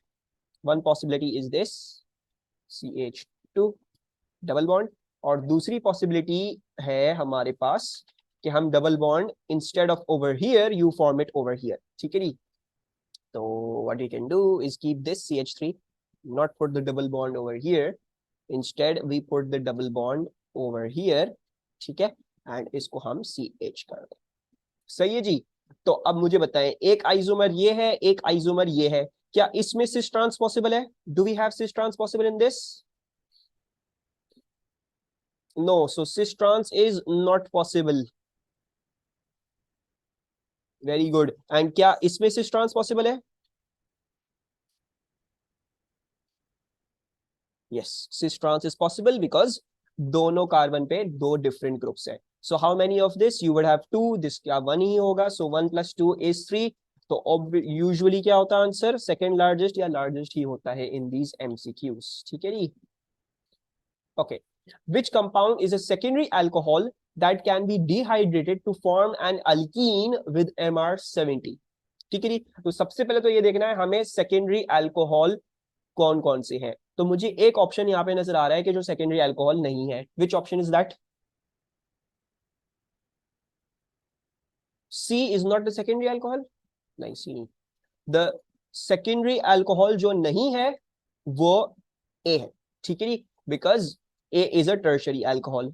गुड, तो A तो हम देखेंगे. अब हमें इन सब के बीच में देखना है. लो लेट्स सी. अच्छा, क्या करना है? हमें डिहाइड्रेट करना है. डिहाइड्रेट किया जा सकता है. OH यहां से हटाएंगे आप यहाँ डबल बॉन्ड कर लें या यहाँ कर लें. ठीक है, क्योंकि हमें सिर्फ एक MR की काउंट करनी है, तो चाहे आप यहाँ पे डबल बॉन्ड फॉर्म करें, यहाँ से एक हाइड्रोजन निकलेगा. आप चाहे डबल बॉन्ड यहाँ पे फॉर्म करें, यहाँ से एक हाइड्रोजन निकल जाएगा. ठीक है, तो it is not a problem, आप कहीं भी कर सकते हैं, सिर्फ क्योंकि MR कैलकुलेट करना है. ठीक है, इसके साथ करेंगे तो once again I can put the double bond over here, and इसके साथ करेंगे तो डबल बॉन्ड वंस अगेन आप यहाँ पे डाल सकते हैं. लेट्स नाउ कैलकुलेट इसका MR कितना आ रहा है. सो दिस इज C, ये हो जाएगा CH3, ये हो जाएगा 1 2 3 CH 71 आ रहा है. Okay, 1 2 3 this is also CH, 1 2 this is CH2. So 12 24 36 48 plus 3 + 1 4 4 + 1 5 5 + 2 7 है. अच्छा, एक ये भी है, सॉरी, ये इतना कम क्यों आ रहा है? ओके, सो 12 24 36 48 48 एंड 60 60 + 3 + 1 4 4 + 1 5 5 + 2 7 7 प्लस मेरे पास तो 70 आ रहा है इसका. Can anyone confirm? 3 plus 3 6, 6 plus 1 7, 7 plus 1 8, 8 plus 2 10, 12 24 36 48 60. I think it is B. ठीक है, but let's still check.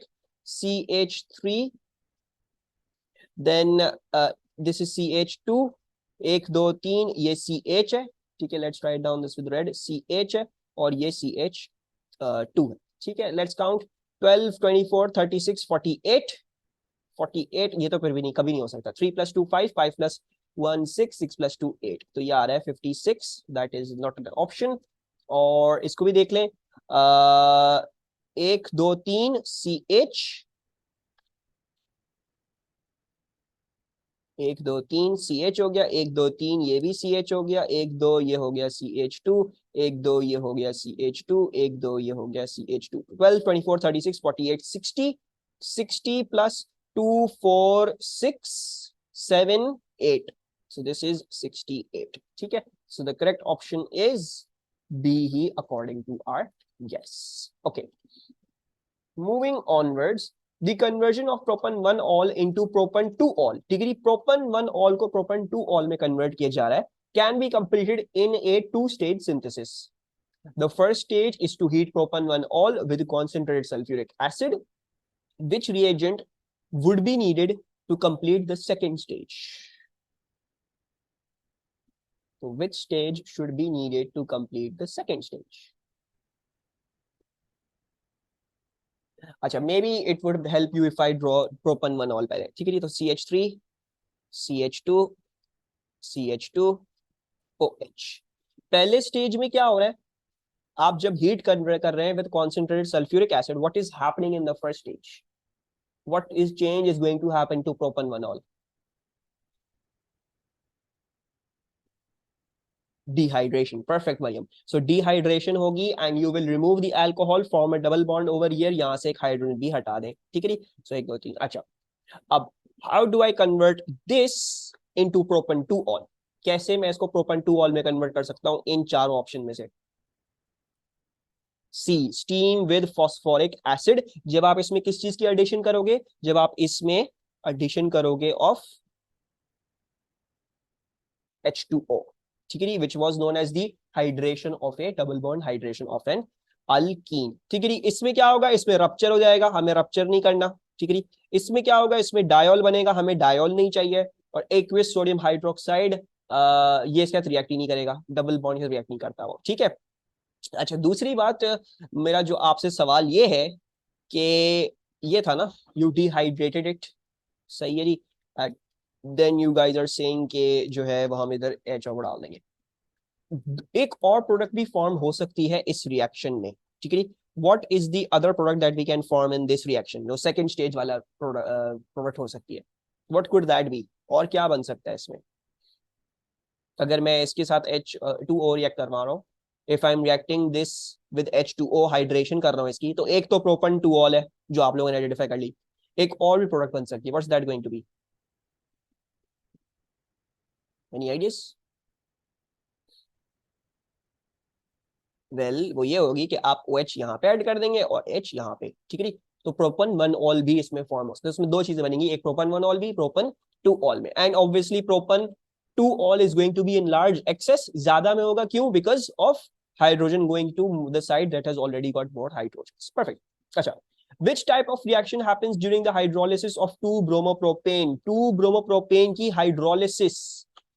हमने हेलोजन अल्केन की हाइड्रोलिसिस तो कभी पढ़ी नहीं. ये क्या बात कर रहे हैं? हेलोजन अल्केन को हाइड्रोलाइज कर रहे हैं ये लोग. What reaction are they talking about? What do you guys think? Hydrolysis of 2-bromopropane. ये कहां से आया? D, they're talking about nucleophilic substitution. Yes, perfect. तो CCC 2-bromopropane हाइड्रोलिसिस से मतलब उनका क्या है? वो OH डालना, Br का बॉन्ड तोड़ के OH डालना. So this is the hydrolysis. ठीक है जी. So आप जो है वो इसमें जब आप रिएक्ट करते थे with NaOH aqueous, that is the hydrolysis, which is nucleophilic substitution. Perfect. A mixture of ethane and an excess of chlorine is exposed to UV light. How many different products, each containing only 2 carbon atoms and at least 1 chlorine atom per molecule, can be formed? तो हम ये काफी दफा कर चुके हैं वाला question. Let's do it one more time. तो इथेन CCH, अच्छा इजियर क्या होगा, डोंट ड्रॉ दी हाइड्रोजन, बहुत टाइम जाया हो जाएगा, ठीक है। इथेन और क्लोरीन फ्री रेडिकल सब्स्टिट्यूशन है, right. So let's start off with our simplest case, let's put the chlorine on this one. पहला वाला केस ये हो गया, ठीक है। दूसरा वाला केस ये हो जाएगा, राइट, सही बनाया। And then we can go on further, is this correct? दूसरा आइसोमर ये हो जाएगा, नहीं, the reason for that being यही है, चीज फ्लिप्ड है, ठीक है। So this is not a valid isomer. अब हमारे पास ऑप्शन क्या है, we should make it two chlorines, तो दो क्लोरीन्स कर देते हैं। Start with putting the chlorines on one carbon, तो ये हो गया। एंड देन एक क्लोरीन को आप उधर शिफ्ट कर देंगे, ठीक है जी। ध्यान में रहे, इधर गलती ये ना हो कि आप फिर इधर से दो क्लोरीन इधर रखिए और फिर कहें ठीक है ये तीसरा आइसोमर भी आ गया, दैट इज नॉट पॉसिबल, वो वही चीज बन गई फ्लिप्ड, ठीक है। So don't make that mistake. उसके बाद लेट्स गो टू थ्री। सो ये हो गया वन, ये हो गया टू, ये हो गया थ्री, थ्री क्लोरीन्स। तो CC, first of start with putting chlorines all on one, ठीक है। फिर आप क्या कर सकते हैं, आप दूसरे वाले कार्बन पे क्या कर दें, एक क्लोरीन ट्रांसफर कर दें, तो आपने ये कर दिया। एंड देन आई बिलीव हम जो है वो ये भी कर सकते हैं, राइट। सो ये हो गए तीन आइसोमर आ गए for the chlorine three, right. This is number 4, this is number 5 and this is number 6, ठीक है ना। कोई प्रॉब्लम तो नहीं करी मैंने, कोई मिस्टेक तो नहीं करी अभी तक? एग्री? 6 इज रॉन्ग, ठीक है। There are only 5 till now, 6 is wrong. क्यों? ये मिस्टेक होती है, ठीक है। So just make sure you are avoiding this mistake of all times. दो क्लोरीन इधर है, आपने वही चीज बनाई है, बस फ्लिप कर दिया, ठीक है। तो 6 वाला नहीं है, तीन वाले के भी सिर्फ ये है, 5 ही अभी तक। अच्छा जी, अब 4 पे चलते हैं। तो C और C, तो एक काम करते हैं, पहले तीन क्लोरीन एक जगह रखते हैं और चौथा वाला इधर रख देते हैं। फिर क्या करते हैं, क्लोरीन दो इधर रखते हैं और दो इधर कर देते हैं, ठीक है जी। और कोई आइसोमर पॉसिबल नहीं है, आप इसको मजीद करने की कोशिश करेंगे तो आपके पास वही चीज आ जाएगी, फ्लिप्ड वर्जन आ जाएगा। तो 6 and then this is 7। Then let's go with, कितने हो गए, कौन से थे, हम चार क्लोरीन डिस्कस करें, तो 4 से अब 5 पे चलते हैं, ठीक है। तो CC, then Cl, Cl, Cl, Cl, ये हो गया आपका 5 वाला, 8, ठीक है। और लास्ट, अच्छा 5 में और कोई पॉसिबिलिटी नहीं है क्योंकि आप क्लोरीन इधर करोगे तो वही चीज बन जाएगी फ्लिप्ड। तो नाइन्थ वाला क्या होगा, नाइन्थ वाला ये होगा कि आप सारे के सारे क्या कर दें, Cl कर दें।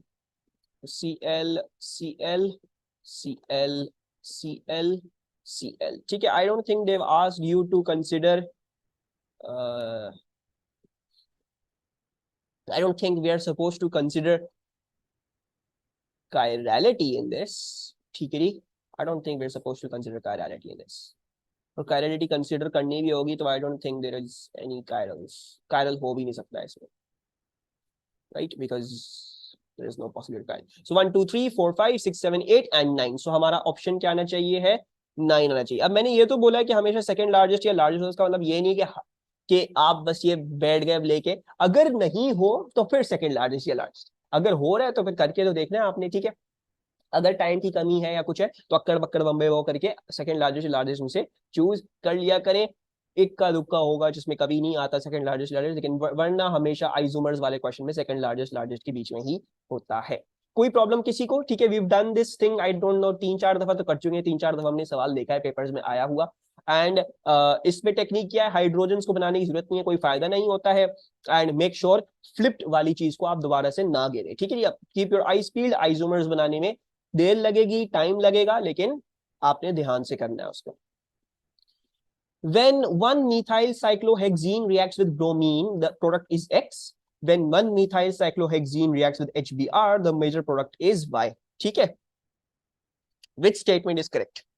अच्छा, when this is going to react with bromine, तो हमारे पास क्या बनेगा? I think we will have addition across the double bond, right? And addition कैसी होगी? Addition कुछ ऐसी होगी, ऑलरेडी इधर ब्रोमीन था, तो सॉरी ऑलरेडी उधर मिथाइल चेन थी, मिथाइल चेन, और अब इधर ब्रोमीन भी लग जाएगा। एंड इस वाले पे भी, यहाँ पे भी हमारे पास ब्रोमीन लग जाएगा, ठीक है। एंड उसको भी देख लेते हैं। So something like this.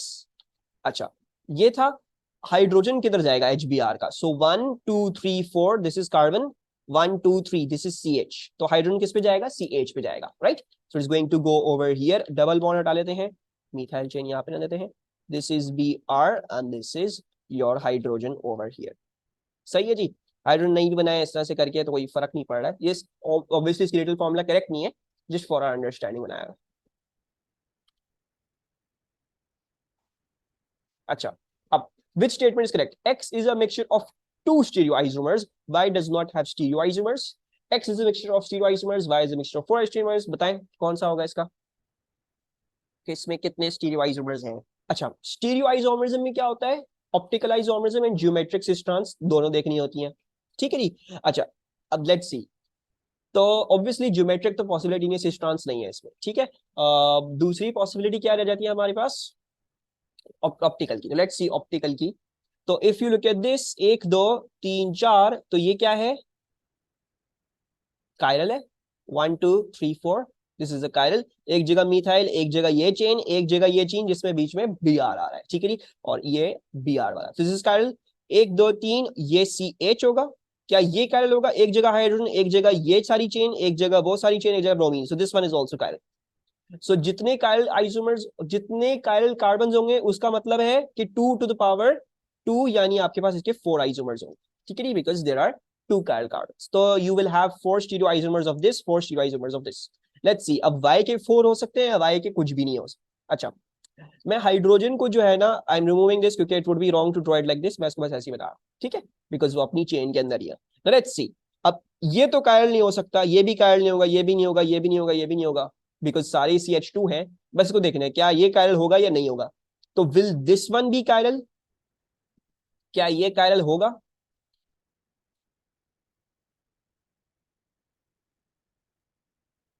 No, no chirals, and the reason for that being CH3 अलग ग्रुप है, ब्रोमीन अलग ग्रुप है, बिल्कुल मान लिया, लेकिन ये चेन यहाँ पे जो चल रही है वो वहां पे भी वैसी ही चल रही है, so the chain is being the same, it is symmetrical about the chain, so therefore it has no chirals, so it will have no stereoisomerism।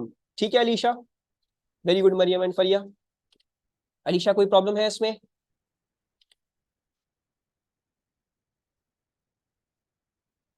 Okay. T is an organic compound which contains 66.7% mass by carbon. T also contains 1 atom of oxygen per molecule. T reacts with alkaline I2 to produce a yellow precipitate. Okay जी, what is T? तो पहले तो मुझे ये बताएं, T contains 1 atom of oxygen per molecule and T reacts with alkaline I2 to produce a yellow precipitate. यानी ये क्या चीज है, what thing is this going to be? या क्या क्या पॉसिबिलिटी इसमें आ जाती हैं जो होने की होगी। अल्कोहल, यानी this could be a 2 degree methyl alcohol, second degree methyl alcohol, या सेकेंडरी मिथाइल अल्कोहल, ठीक है जी। एंड या फिर क्या हो सकता है, मिथाइल कीटोन भी हो सकता है, क्योंकि कीटोन में भी क्या होता है, एक ऑक्सीजन होता है, ठीक है, और अल्कोहल में भी एक ऑक्सीजन होता है। अच्छा, नाउ वी हैव टू सी कौन सा हमारे पास मिथाइल अल्कोहल और कौन सा हमारे पास मिथाइल कीटोन है। If you look at this, butanal would be an option that we would cross out। सबसे पहले उसको देखने से पहले मिथाइल प्रोपन 2 ऑल, तो प्रोपन दूसरे पे ऑल। अब मिथाइल यहां बनाऊं या यहां बनाऊं, 1 2 3 में से मिथाइल किधर बनाऊं, where should the methyl go, number ही नहीं लिखा हुआ इधर, तो फिर कहां पे बनाना चाहिए मिथाइल, नंबर 1 इधर बनाना चाहिए मिथाइल, एनीवन, नो। अगर आपने मिथाइल इधर बनाया तो फिर ये क्या बन गया, ये ब्यूटेन बन गया, ब्यूट की चेन बनी, लॉन्गेस्ट चेन क्या है, 4 की। अगर आपने यहां पे बनाया तो लॉन्गेस्ट चेन किस चीज की है, 4 की है। So you have to draw it on carbon number 2 because that is the only logical possibility that can give you a methyl, ठीक है, बिकॉज अगर इधर बनाओगे तो लॉन्गेस्ट चेन अभी भी 3 वाली ही रहेगी, ठीक है। सो क्या ये 2 डिग्री मिथाइल अल्कोहल है, is this a second degree methyl alcohol, क्या हम इसको करेक्ट कर सकते हैं, no, because this is a 3 degree alcohol, this is not a 2 degree methyl alcohol, this is wrong. Butan two ol, let's see butan two ol, तो C 2 पे ol and CH3, I think this looks correct to me because this is 2 degree methyl alcohol. And let's check butanone. ठीक है, अच्छा check नहीं कर रहे थे इसको, सर्कल नहीं करना चाहिए था, चेक करना पड़ेगा दोनों को। ब्यूटानोन को भी चेक कर लेते हैं, एक सेकेंड, मैं जो हूँ इसको जो है वो थोड़ा सा ऊपर कर दूं इधर, ठीक है, बिकॉज जगह नहीं है इधर। सो this is over here. Butanone को भी देख लेते हैं, तो सी सी सी सी ब्यूटानोन, ब्यूटानोन अब ऑब्वियसली सेकंड कार्बन पे ही होगा, ठीक है, चाहे आप यहाँ पे बनाए या चाहे आप यहाँ पे बनाए, सेकंड कार्बन पे ही आ रहा होगा वो, जिस तरीके से भी देखेंगे।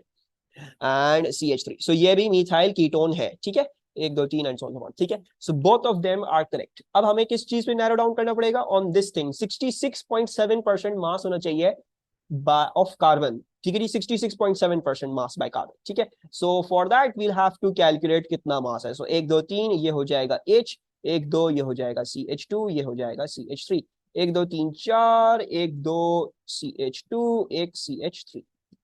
Now let's make this. किस तरह निकालते हैं परसेंटेज बाय मास? कार्बन का AR जो उस पूरे कंपाउंड में आ रहा है over the total MR into 100। So carbon क्या है, 12 24 36 48 अपॉन टोटल क्या है, 12 24 36 48, 48 plus 3 51, 53, 54, 57, 58, 58 plus 16 is going to be 74 into 100, ठीक है जी। और इसका निकालने के लिए क्या करना पड़ेगा, 12 24 36 48, सो 48 upon 3 5 8, 8 plus 48 is going to be 56, 56 plus 16 is going to be 272, ठीक है जी, into 100। so what is the answer working out to be for both of them? पर यह हमें बोल रही है कि D का आ रहा है 66.7% एंड इसका थोड़ा ऊपर आ रहा होगा, 68.7 आ रहा होगा आई बिलीव, नहीं सॉरी ऊपर नहीं, नीचे आ रहा होगा, 64 पॉइंट समथिंग आई गेस, 64.8, ठीक है, so it's coming out to be 64.8%। so your correct answer is going to be D, ठीक है, कोई प्रॉब्लम नहीं इसमें। Which statement about butanone is correct? butanone के बारे में कौन सी स्टेटमेंट करेक्ट है? अगर ये समझ में आए कौन सी स्टेटमेंट करेक्ट है तो मुझे वो स्टेटमेंट बताएं जो गलत है, ठीक है। तो which statements do you think is correct, या ये बता दें कौन सी गलत है। D, B is wrong, okay जी, B is wrong. Butanone gives positive result with tolerate, very good, ये रॉन्ग है। अच्छा डी बोला जा रहा है, D is the correct one, let's see. Butanone reacts with HCN by an electrophilic addition mechanism. Electrophilic addition नहीं थी, क्या थी, न्यूक्लियोफिलिक एडिशन, ठीक है। इलेक्ट्रोफिलिक एडिशन आप लोग A2 में पढ़ोगे अभी बेंजीन रिंग्स में। Butanone can be dehydrated bye constant sulphuric acid, ये भी गलत है, तो रह कौन सा गया, ब्यूटानोन डिहाइड्रेट नहीं होता, डी ही रह गया, तो उसको चेक करने की जरूरत नहीं है, लेकिन चेक कर लेते हैं, ठीक है, कुछ जा नहीं रहा हमारा। तो सी सी सी सी ब्यूटानोन ये होता है, क्या करना है, NaBH4, NaBH4 रिएक्ट करोगे तो क्या बनता है ये, what happens to a ketone when you react, when you reduce it, what's going to happen to this.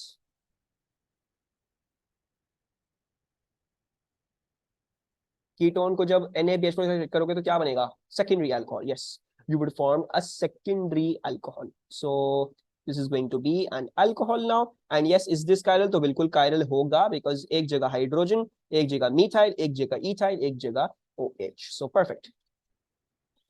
methyl butene reacts with HBr at room temperature to produce compound X as a major product. Compound X reacts with KCN and ethanol to produce compound Y.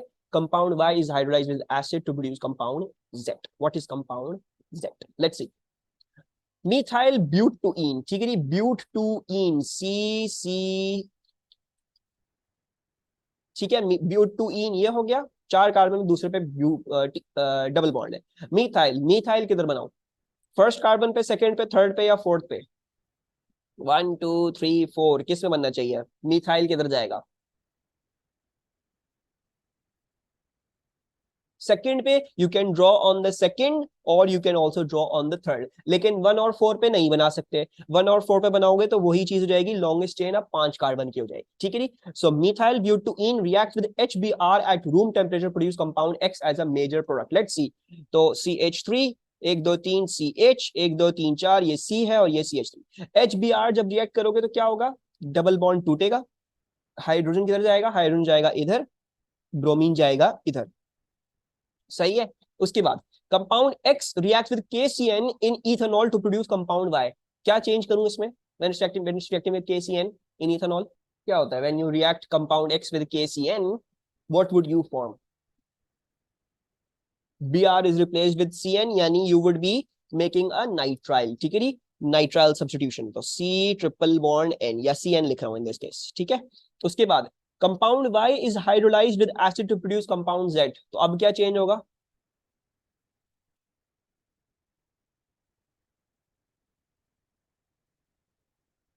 COOH, very good, so you will turn this nitrile into a COOH, so COOH। अब remember carboxylic का जो carbon होता है वो हमेशा carbon number 1 होता है, सो 1 2 3 4, तो क्या आ रहा है 2 डाइमीथाइल ब्यूटानोइक एसिड, ठीक है, 2 डाइमीथाइल ब्यूटानोइक एसिड। कोई प्रॉब्लम इसमें, 35, this is the whole synthesis for this। Compound Q can be hydrolyzed by HCl. The two products of this hydrolysis have the same empirical formula. What could be, what could Q be? ठीक है, ester इसको hydrolyse करोगे तो क्या बनेगा, CH3 CO2H और बन जाएगा OH CH2 CH2OH, ठीक है। इन दोनों का एम्पेरिकल फॉर्मूला क्या आएगा, this is C2H4O2, this is C2H6246 and O2। Empirical formula same आ सकता है, नहीं आ सकता है, बिलीव इसका CH2O आएगा, उसका आएगा CH3O, ठीक है, सो ए तो नहीं है। Let's see this one now, CH3CO2H, then OH, sorry, OH, CH2 CH2 CO2H, right, let's see, this is also this, यही चीज है, तो यही हो गया, इसका CH2O ही आएगा। एम्पेरिकल फॉर्मूला इसका क्या आएगा, 1 2 3, तो C3 2 4 5 6 H6, O कितने हैं, O3 है, तो हम कर सकते हैं इसको क्या, CH2O आई बिलीव आ जाएगा, so it's going to be B हमारे अंदाज के मुताबिक, but we could have made a mistake, so let's also check C and D just to make sure. C क्या बनेगा, CH3 CH2 CO2H एंड ये बन जाएगा OH CH2 CH2 CH3।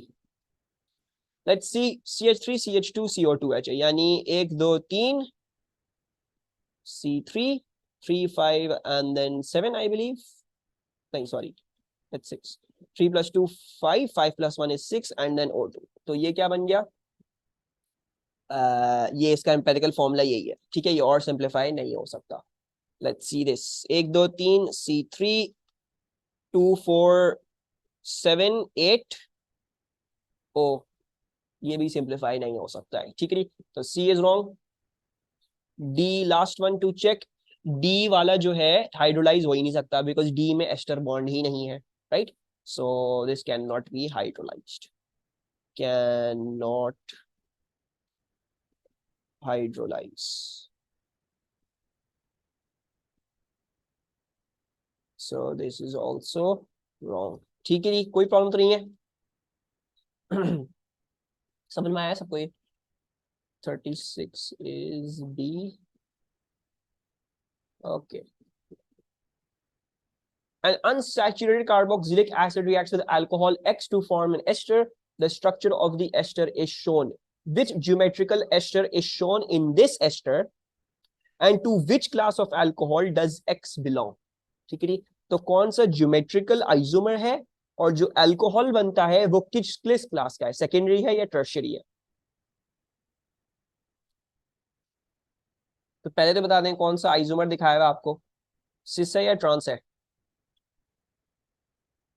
cis, it has been shown to you as cis, because दोनों चीजें कहाँ है, वो एक साइड पे पॉइंट करेंगे। अगर ये डिफरेंट साइड पे था तो इसलिए ट्रांस होता वो, ठीक है। तो हमें सिस दिखाया गया है। Then class of alcohol X, तो अल्कोहल एक्स कैसे निकलेगा, आप जब एस्टर बॉन्ड तोड़ेंगे, एस्टर बॉन्ड तोड़ेंगे यहाँ पे CO2H बन जाएगा और वो अल्कोहल बन जाएगा। तो वो अल्कोहल कैसा बना, कुछ ऐसा अल्कोहल है, राइट। लेट्स सी, जिस कार्बन पे अल्कोहल जुड़ा हुआ है उस पे दो आपके पास अल्काइल ग्रुप्स हैं, so it's going to be a secondary alcohol, which is, ठीक है, easy peasy. Which two-step process converts cyclohexane into cyclohexane 1,2-diol? तो बताएं, which two-step process will do that? So it's going to be dehydration पहले, ठीक है, आपने dehydrate किया इसको, डिहाइड्रेट किया, यहां से ये हटाया, आपने डबल बॉन्ड फॉर्म किया, and then cold dilute KMnO4, तो क्या बन गया, डायोल बन गया, ठीक है। So this is the correct option. Last two MCQs for today. In polymer G, every carbon atom in the polymer chain is bonded to one hydrogen atom and one methyl group. ठीक है, इसका organic वाला section I believe काफी आसान था, पहले वाले उसका मतलब है पहले की 20 हार्ड रखे थे, इसमें बाकी सेक्शन मुश्किल नहीं रखा। In polymer G, every carbon atom in the polymer chain is bonded to one hydrogen atom and one methyl group. Which alkene could be polymerized to make polymer G? अच्छा, polymer G है क्या? Every carbon atom in the polymer chain is bonded to one hydrogen and one methyl group. ठीक है जी, यानी सारे के सारे ऐसे ही हैं। एंड ऑब्वियसली फिर रिपीट यूनिट भी मेरे ख्याल से यही होगा, राइट, कुछ ऐसा ही होगा। तो which one can be used to make it? अच्छा, मे बी नॉट दिस। अच्छा, बस ये है कि कुछ इस तरीके से हो सकता है ये, ठीक है, इट्स समथिंग लाइक दिस। हो सकता है CH3 और हाइड्रोजन फ्लिप भी कर रहे हो, कुछ पता नहीं है, कुछ अंदाजा हमें पता नहीं है, something like this. Let's see, but 1 ene form करेगा, ब्यूट 2 इन फॉर्म करेगा, मिथाइल प्रोपीन या प्रोपीन फॉर्म करेगा, ठीक है। मैं इसको ऊपर लेके जा रहा हूँ because I want to see this. But 1 ene कैसा होता है, CH2 डबल बॉन्ड CH2CH3। इसको जब करोगे तो क्या बनेगा, व्हेन यू पॉलीमराइज इट, तो क्या बनेगा, यहाँ पे ये हटेगा एंड फिर इधर से आपकी चेन कंटिन्यू हो जाएगी। यानी मसला क्या है, एक इथाइल आ रहा होगा और मतलब फिट नहीं बैठ रही आपकी चीज, ठीक है, आपकी चीज फिट नहीं बैठ रही, so this is wrong. But 2 ene check कर लेते हैं, तो CH3CH डबल बॉन्ड CH क्या ये हमें वो चीज कर सकता है, आई think this is the one, क्योंकि आप डबल बॉन्ड यहां से हटा लें and put the chains over here, तो एक जगह हाइड्रोजन एक जगह मिथाइल ग्रुप, जैसा उन्होंने बोला था वैसा ही आ गया, ठीक है। अगर इधर से वर्क करना चाहते हो तो we can also make the working smaller, ठीक है, I just make the working smaller, let's just work it, make it smaller. तो CH है, CH3 है और H है और CH3 है, ठीक है जी। तो और आपको पता है पॉलीमर आपका कुछ ऐसा चल रहा है, right. So what you can do, you can remove that, introduce the double bond वापस से, तो क्या बन गया ये, ब्यूट 2 इन बन गया, ठीक है। लॉन्गेस्ट चेन 4 कार्बन की, दूसरे और तीसरे के बीच में डबल बॉन्ड है, so this is but 2। Last MCQ for today, पढ़े and then solve this. The mass spectrum of compound X has M+1 M+2 peaks, other peaks are also present. Peak M is the molecular ion peak. Peak M has a relative abundance of 15 times that of peak M+1. Peaks M and M+2 are of equal height. What could be the compound X? तो करें इसको solve, let's see कौन देता है इसका answer. M+1 peak है और M और M+2 पीक है, right. Has to be between C और D. Very good. कैसे पता, because M और M+2 की क्या है, 1:1 रेशियो है। 1:1 सिर्फ और सिर्फ ब्रोमो के कंपाउंड्स में होता है, क्लोरो के कंपाउंड्स में नहीं हो सकता है, ठीक है जी, वेरी गुड। अच्छा, then this thing, what was the ratio, 100:1.1 N, right? And then you can see, तो और हमें क्या दिया, 15 times of that of, तो दिया हो गया 15:1। So let's do our method. क्या हो जाएगा ये 100 इक्वल्स टू 15 इंटू 1.1, खैर आप लोग कर लोगे, ठीक है। Then n is going to be 100 over 15 into 1.1। क्या आने number of carbon atoms approximately?